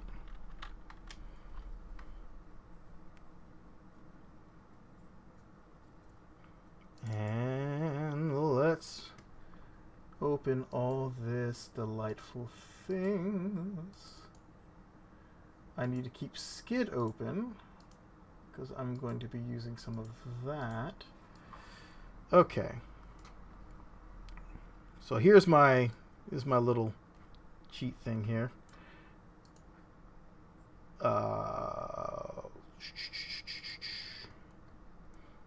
Assets. Let's go to rotor tire.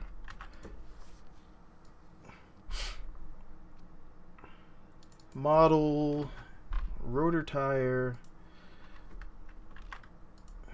and this texture is expand wheel. So if it doesn't expand.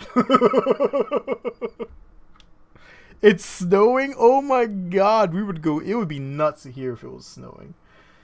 There is no animation for this, so I'm actually going to remove that. This allows it to actually, I can remove this because I don't really need it right now because it's not expanding. That's my drag cube. This is physic material. This is the code and the config that they use for the grip pads. I use this so that it actually can grip a lot better. Have an ore resource so you can deposit some ore in there for weighting the tires down. And everything else is pretty super basic. I just need to go in here and set this to negative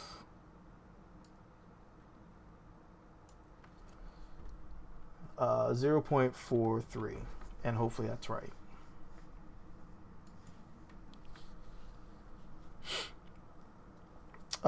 Entry costs, I'll make this one slightly less expensive. It doesn't expand, so we'll say 200, and the cost is going to be 100 per tire. This is my cleaned up CFG. They left a lot of stuff in here, and I was like, what is this?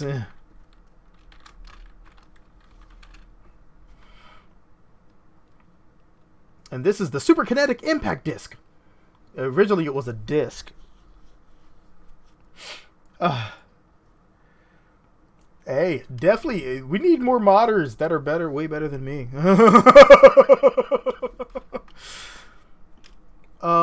And we'll call this super impact disc rotor protection tire. And then we'll go like this. Or is it tire? Just to add some comedy in there. Okay. I think it's everything. I don't think there's anything else.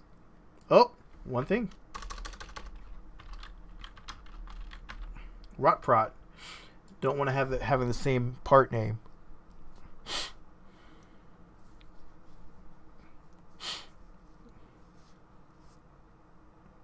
And that should be everything. I really want to get back into the programming side. I had a lot of fun in programming things back in the days. VB script. I still do a lot of programming for work, but mostly just PowerShell these days. Next step: export the objects to a KSP format and wait for the KSP to error out. Nope. What we're gonna do now? Everything's in its place now. I've already exported the moo. The moo file's in its place. The expanded wheel texture's in its place. We're under skid, which is my folder for this. Under JDSA. And now we go to Control Alt F11. and we reload our database. Programming isn't that intimidating. C# is actually from when I started learning it, it's a lot easier to pick up than it was. Excuse me, as I chapstick up. Than it was when I was learning VB.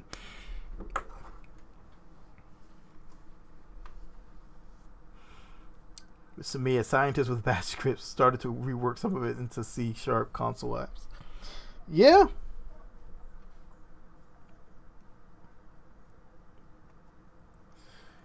Batch scripts. Yes, batch scripts are super powerful. I have converted all my batch over to PowerShell.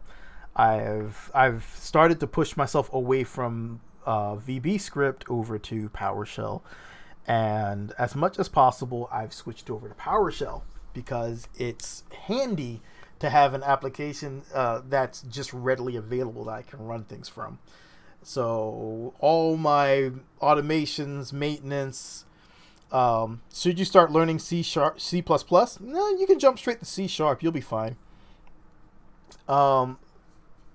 So I went and because I was learning C++ and I just stopped and started learning C# instead. And I had come from Visual Basic, so it's like a multiple era jump.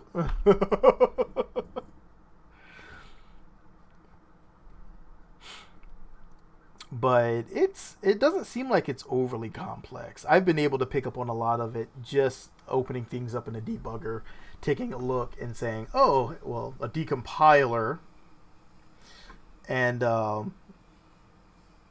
yeah, I drop things in a decompiler I keep installed, take a look at things and go, oh, that's how you guys did it. So I've been able to piece through and see how people are doing things, but I'm not good enough to actually I'm not good enough to actually do my own thing yet. I have a massive tweak in my neck. I slept so wrong last night. Oh. Oh. All right. Well, here's the moment of truth. Did I screw this all up? Here's the tire. Here's the connector.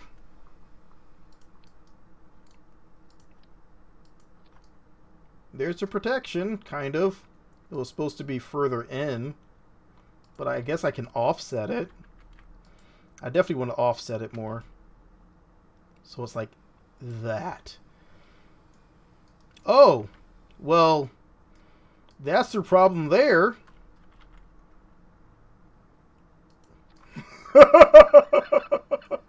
Here's your problem, boys. It's wrong.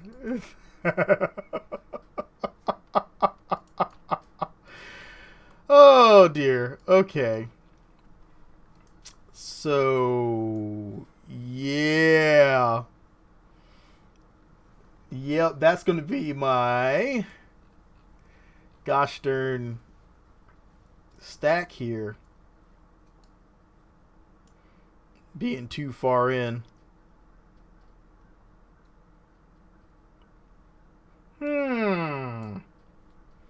I thought I had that right. I was fairly confident in that one that time, too.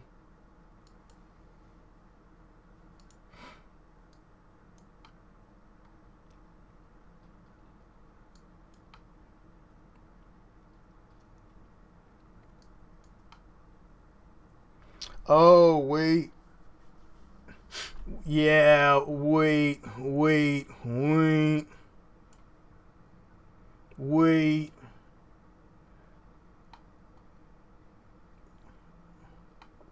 Yeah, position's wrong. Because it's offset. So it actually starts here.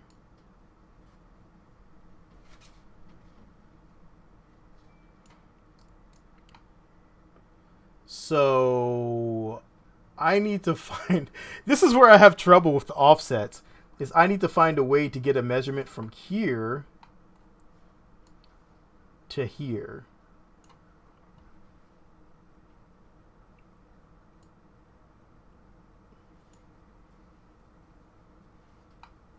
So I can just calculate that. So let me just calculate it. So we start here at our 0, theoretical 0, and we're at 215.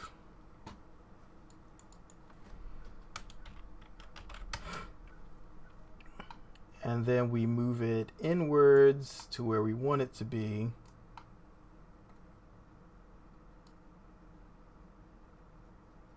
Which is right there, which brings us to 1.69.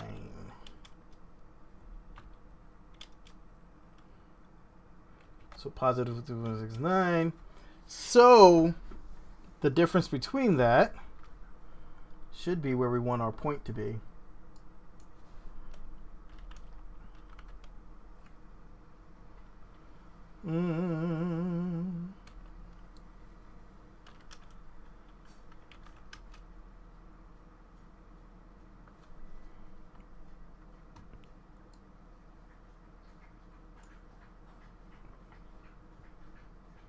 Oh, why did I do that?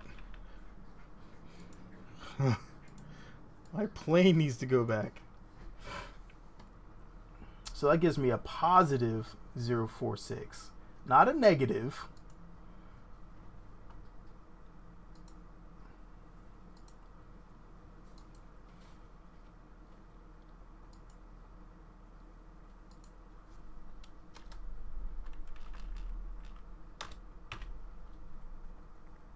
And hopefully this works.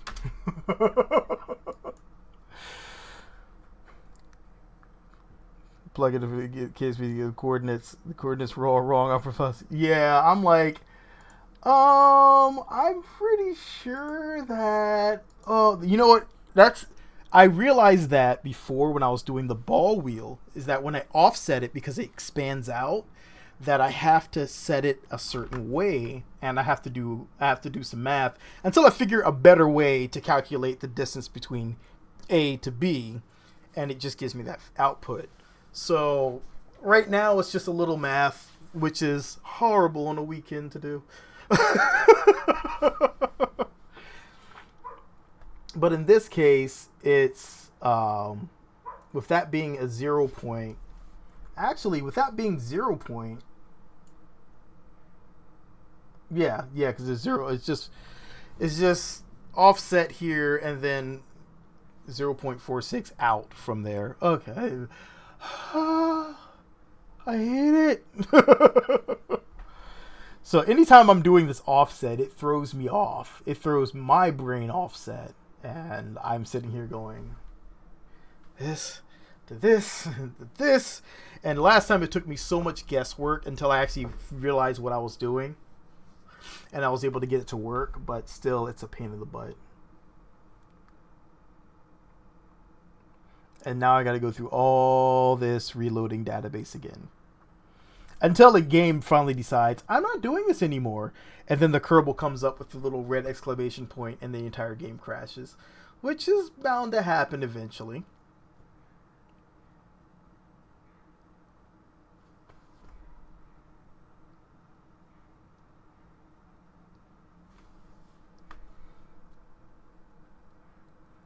Oh god, yeah. Tweak scale. Yeah, Lo-Fi's wheels were super complicated and beautiful, and all the moving. He did a really good job with Kerbal Foundries. I've been trying to figure out how to do tank treads, and I was looking at a thing on how to do it, and I was like, you know what? I'm really not that interested. Well, that's not right. Right orientation, incorrect distance.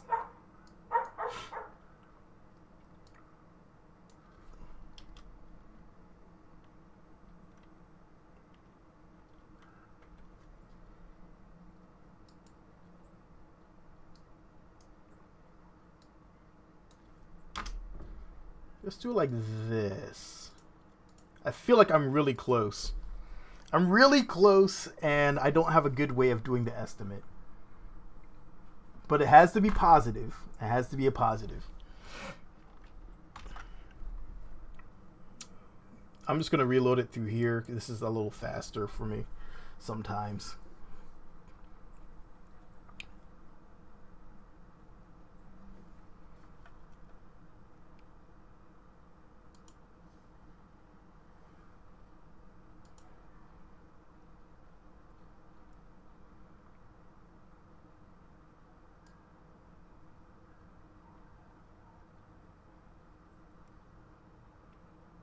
Did the stream just drop out?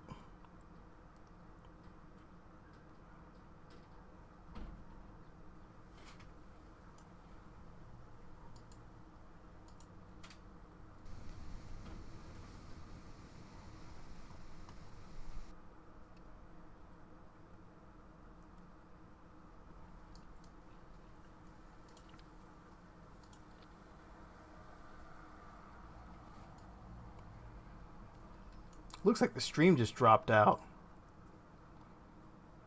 Oh, really? It was just YouTube all of a sudden went from like 7 to like 0. I was like, uh-oh, I broke something. We're just going to do like this. Let's go to 001.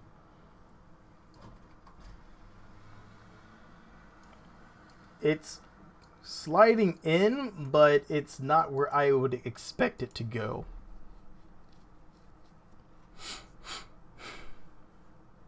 Yeah, for some reason it dropped off and it went straight to 0, and I was like, oh, okay. I don't know what just happened there. Yeah, it's almost there. This is the part that always gives me the most grief. I'm like, if I can just get it so I can do this part without it giving me so much trouble, then I'd be able to knock this whole thing out. Like, I mean, I'm going... This modding used to take me all day long. So I've gotten this down from like all day long down to 2 hours it's been about. And we've gotten it from Blender to KSP. And I mean, I'm okay with that. I feel like it's getting there. I'm getting there. Yeah, that's weird.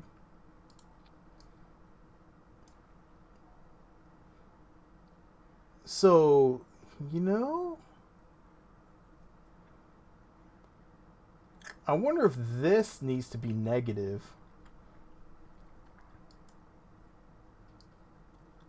Because it's connecting here.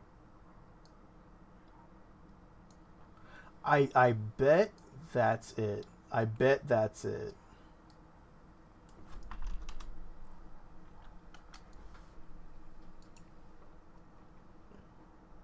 All right. I think I know what it is. Yeah, no super complicated animations, no super complicated textures, just a really simple, fast, this is the mod, it snaps on here, there you go, have fun, run with it, and then you just keep going. Now, mind you, there's a lot of other things I want to get done, like the motorcycle frame I was building, which is giving me a horrible time. But only because there's something I wanted to do. I wanted to kind of learn how to make it gimbal. And that's because I figure if you can make the motorcycle frame gimbal, it'll be able to track back and forward on when you're moving your yaw controls, and it would then give you a replica of how the motorcycle would be reacting. Yeah, it's gonna take. I'm gonna have to figure this part out. This is driving me nuts. This is driving me nuts as to why it's doing that.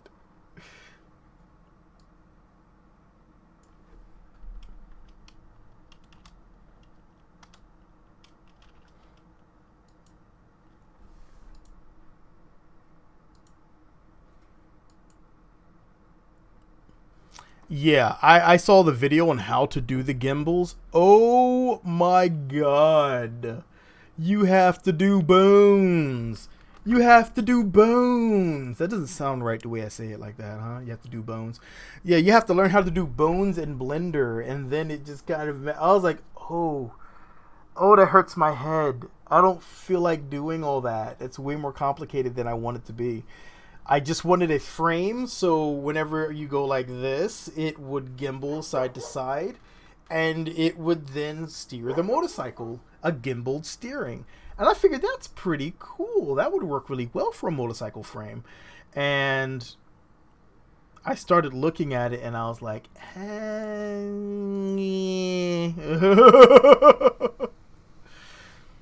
what's up, original idea? Yeah, we're talking about gimbal bones.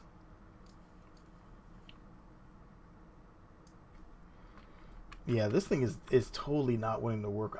This is going to be something I'm going to have to toy with a bit more when I have more time. This will have to be a part 1.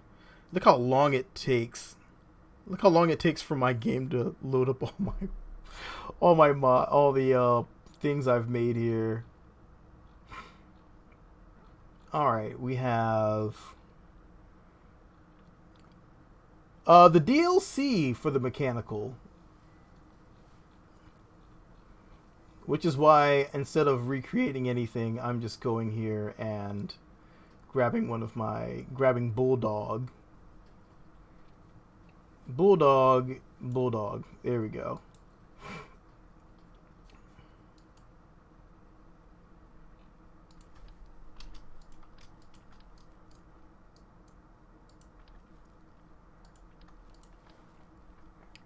And we're going to test these wheels out real quick, because I really want to see them work before I go anywhere else. Except for now they don't want to work. What I are doing.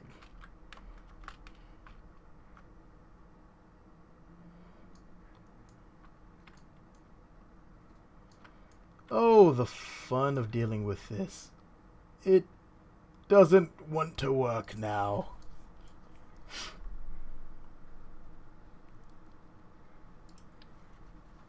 That's how I know it's something with that.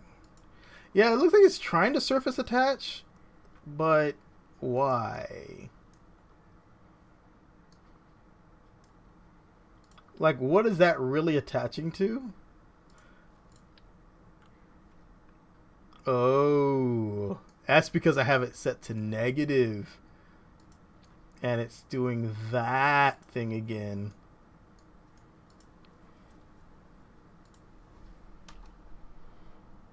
One thing I should know by now is to trust that instinct to take that part off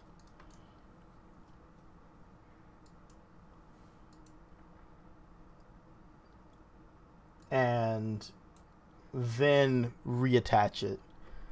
Don't sit back and say, okay, that's gonna work like that. No, don't do that. Take it apart, take it off, delete the part, snap it back on, or else it doesn't properly re-register the entire thing. And I know this, I've done that several times, and for some reason I just don't always, I'm like, oh, readjust this. No, you have to take the part off, delete the part, grab a new one with the new config attached to it, snap it back on, and hopefully it's right. And I just smack myself every time I don't do that, because it's like, oh my god, I did all this, it's not working. Did I delete the part? I didn't. Alright. And we only have a set amount of times I can reload this database before I know the game's going to crash.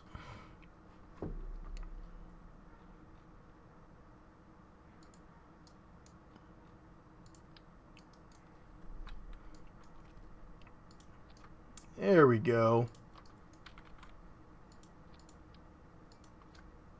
You see, this one's not built for small wheels. This one's built for these bigger skid globes. This one's built for these that can actually expand out.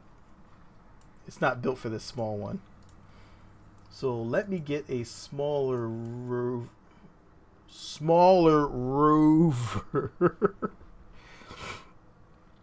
What smaller rover do I have? Lizard rover. I have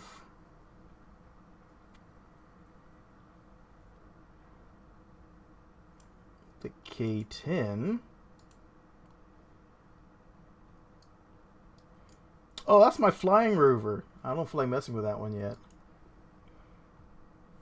That one just drives and converts and then flies. It's fun. Part scaling is not stock now. It still takes modifications. It's the K10.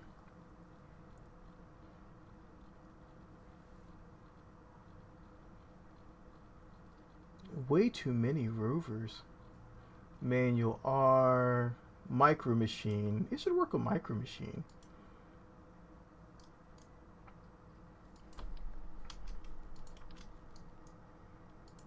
Alright, so what I need to do on here to adjust this the proper way.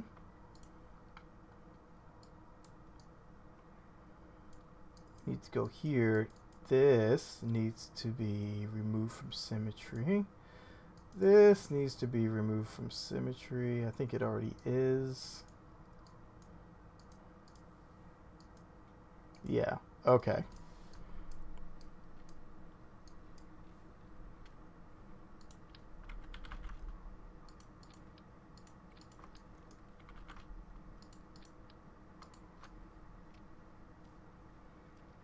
Those wheels look massive compared to it. Alright, so I just need to tweak this and I should be okay.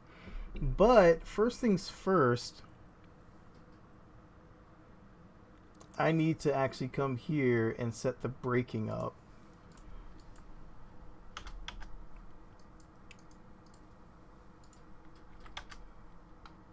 It's definitely not set up for the braking like I do it now, because that's how I do all my turns.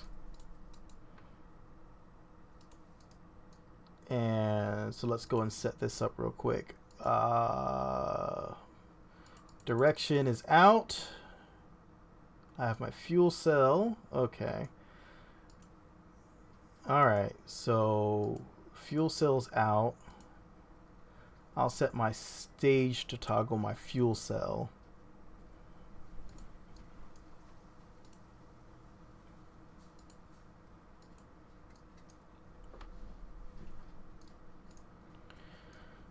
Yeah, I mean, I feel like tweak scales should be stock by now. It's just my personal feeling. it's so much different from anything else out there. It really should be a stock option, so everything's more can be done scaled up or down procedurally. Braking.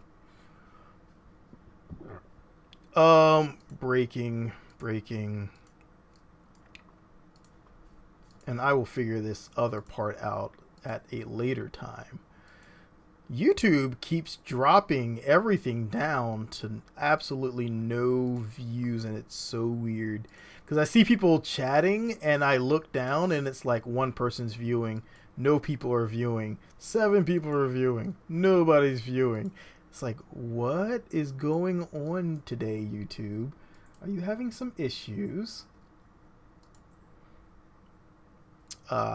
Main throttle is going to be, that's the turn. Open editor, we're removing all this. We don't need that hinge anymore.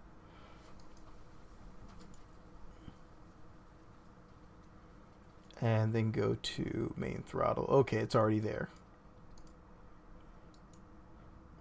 Alright, this is a really tiny thing. Not as tiny as my other rover that I have now, but the other rover I have now, oh my god, it's a completely stock tiny rover, and it does amazing things. But that's for a later video. Alright. Do this test run, and then start. I need to do shopping and work on my truck. I just want to fix my electric sockets. Look how tiny this thing is. Uh-oh. Uh-oh. Why did it do that?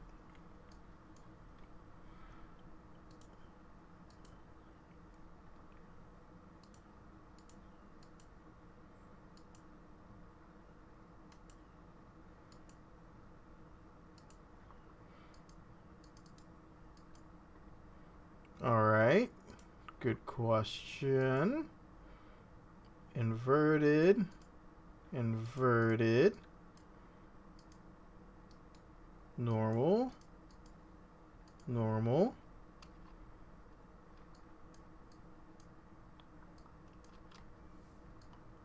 Except for this one isn't turning. Why is that not turning? And this is KSP right here. Alright, let's edit action groups. And let's go to wheels. It's already in there. It's literally already in there. It's just one of those times where it's decided not to work properly. So now I have to reset all this up. Alright.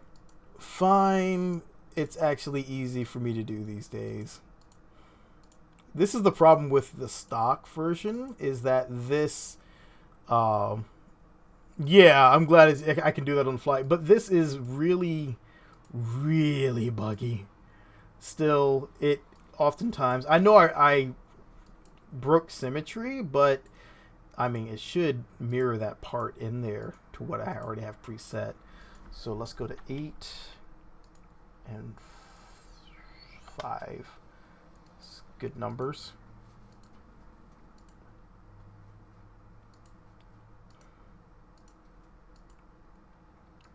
Okay.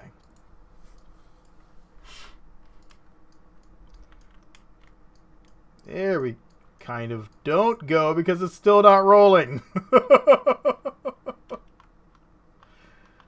What is this? Come on, squad. Come on, squad. What's going on, man? It should be rolling.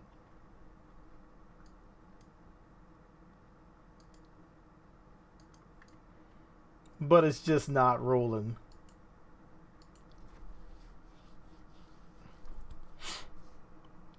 That is great. That's always fantastic when you...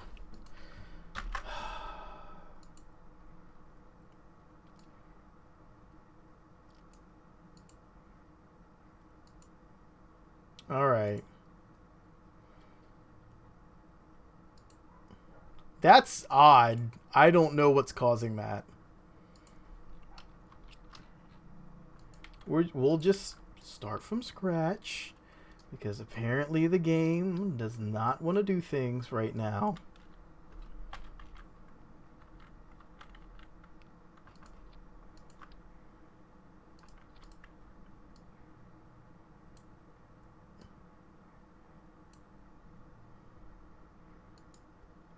Yeah, that's one of the problems with the stock. A lot of these stock parts is you'll see it will work and then it will stop working. This is something I've noticed for a while, and I don't know if... I hope someone's doing something about it. Like, you don't want to control Z if you have a lot of robotics on here, because it'll cause errors. You'll get a symmetry error.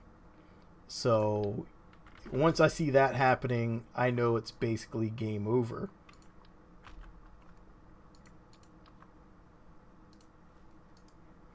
Set this to inverted.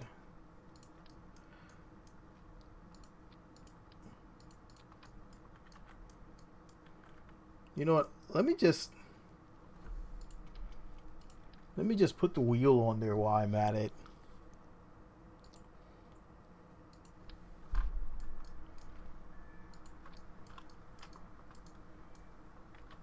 And I'll just take the opportunity to be able to protect the entire thing. Because that's what it's supposed to look like. It's supposed to be like this, where the entire thing's protected. So I just need to figure out why it's not protecting.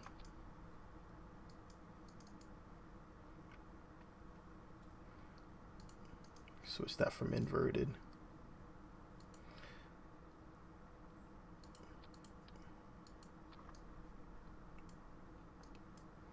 All right.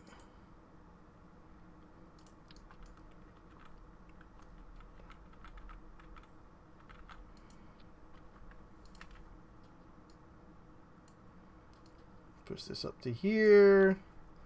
And then we'll put our Kerbal in here. And we'll put a battery up here on another grip pad. That way it's protected a bit.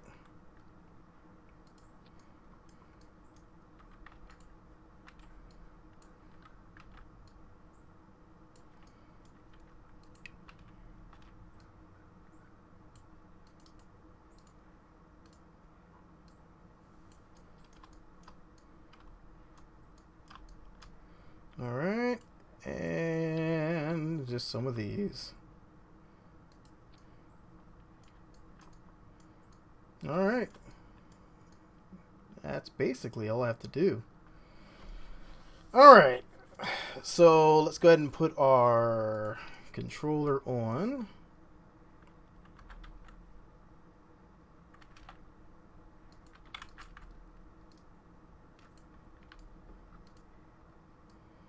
Yeah. Oh my God. I loved having the Kerbal in a seat add-on because there's a lot of times where I mean it was like warping before, warping Kerbals in, but sometimes it didn't work and your Kerbal gets launched into the air or just gets smacked into the ground.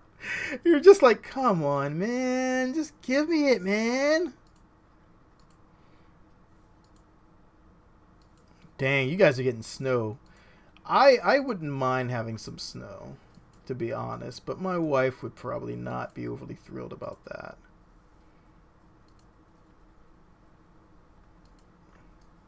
Like, why is that entire wheel lighting up when I select just the rotor? I'm curious. I need to select the rest of these rotors before I get too far in.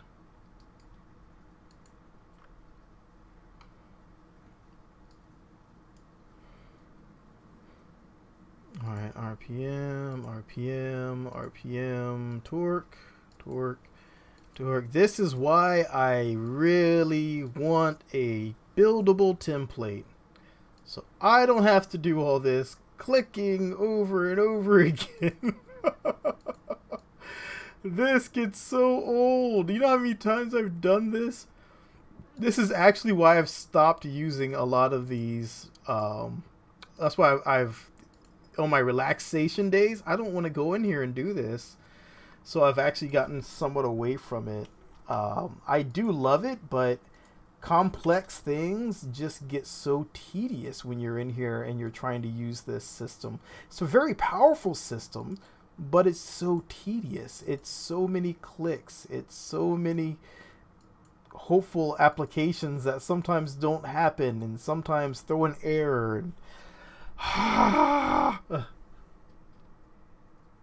I mean, if I can, checkbox each one I want to set to that particular thing, boom, done.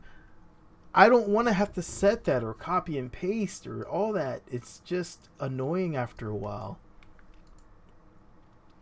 So now I got to go back and set all these brakes.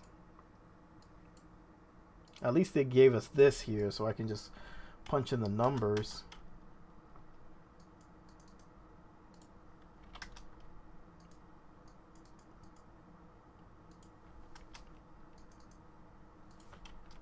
And I think it's because I think I'm closing in on 7,000 hours in this game. So right now I'm feeling like I've spent so long in the game that there's so many things I've already done that I don't feel like doing anymore.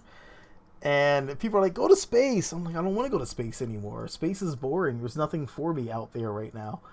I'll just mod for right now.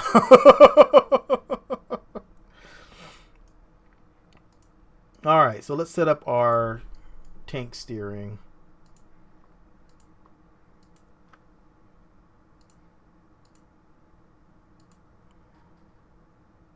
And set up our toggle direction. And let's do the same thing on this side.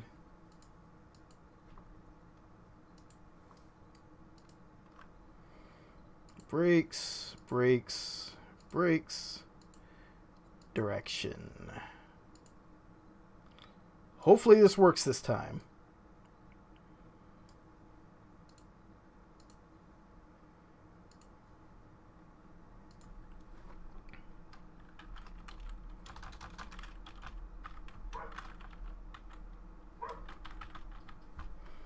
Alright, let's see what happens.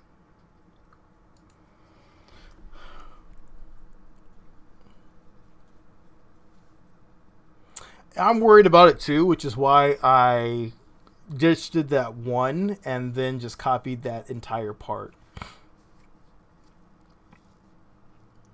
But the wheel shouldn't have any... the wheel itself shouldn't have any of the RPM or torque assigned to it. So it should be okay. There we go. That's how it should be looking.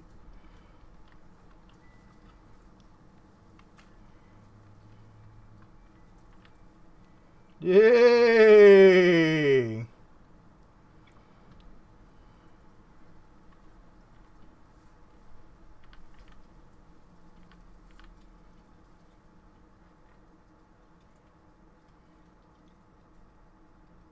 Exactly. It's just a round structural part, which gets you from having to do a lot of the specific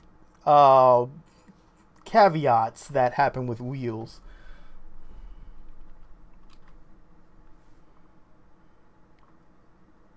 Pretty smooth ride.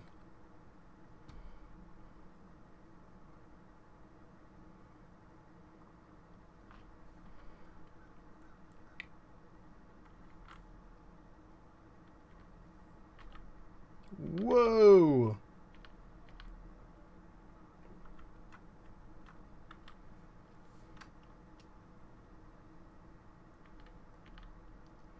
All right, let's see if it's any better. If it's as good as the ball wheel, then it'll be able to handle this pretty easy.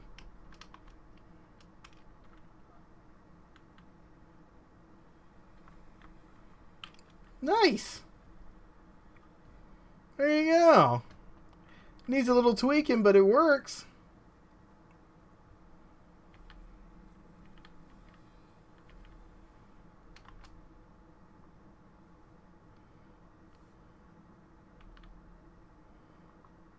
All right, I kind of like that. And it looks pretty clean. Yeah. Add a little dust, a little dirt.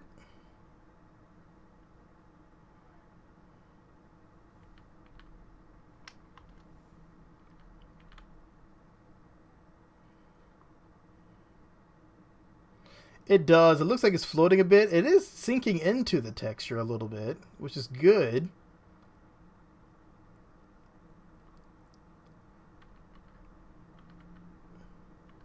I also didn't weigh him down. I just wanted to test it without the ore.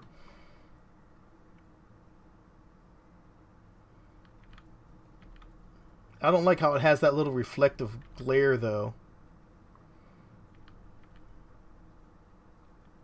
Yeah, you see right here when you're on the road.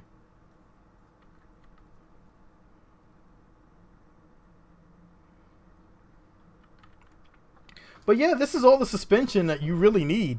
These little grip pads right here, these are stock in breaking ground. You snap them on there, put your rotor on, and you have your suspension. Kerbal doesn't even shake around that much now. It's all transferred into that one part. Works beautifully.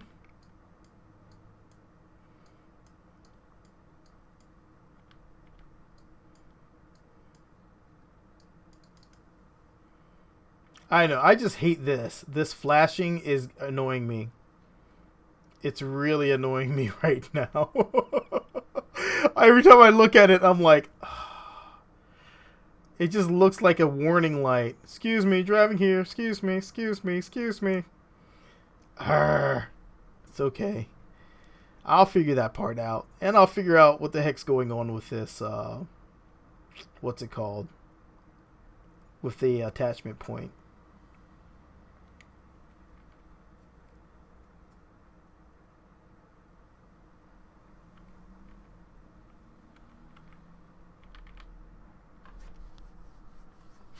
yeah, once I get that figured out, and I just want to do one last test jump.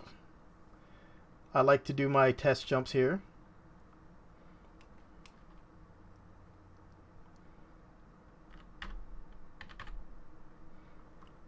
So we're about to jump off the end of this launch pad.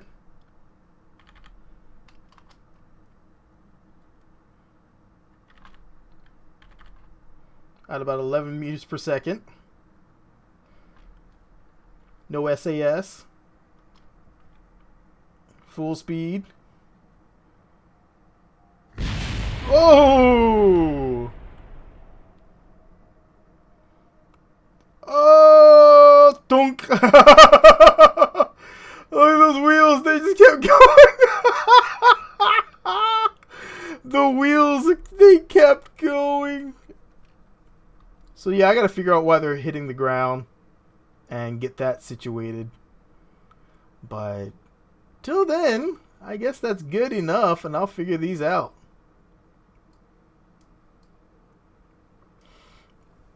Alright, well thank you all for stopping by. I need to get some shopping done and figure out why I'm being texted so much.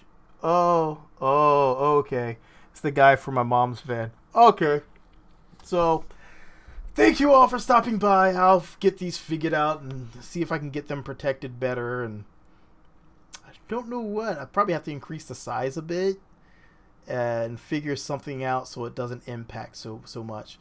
But I will catch you guys next weekend. For now, I am out. I will continue to work on these, and I don't know. Maybe I'll do my 3D boxy wing thing next. They seem like they'd be kind of fun to have as well. We'll see. I'm out of here. Peace. Oh, got that tweak in my neck. Ah.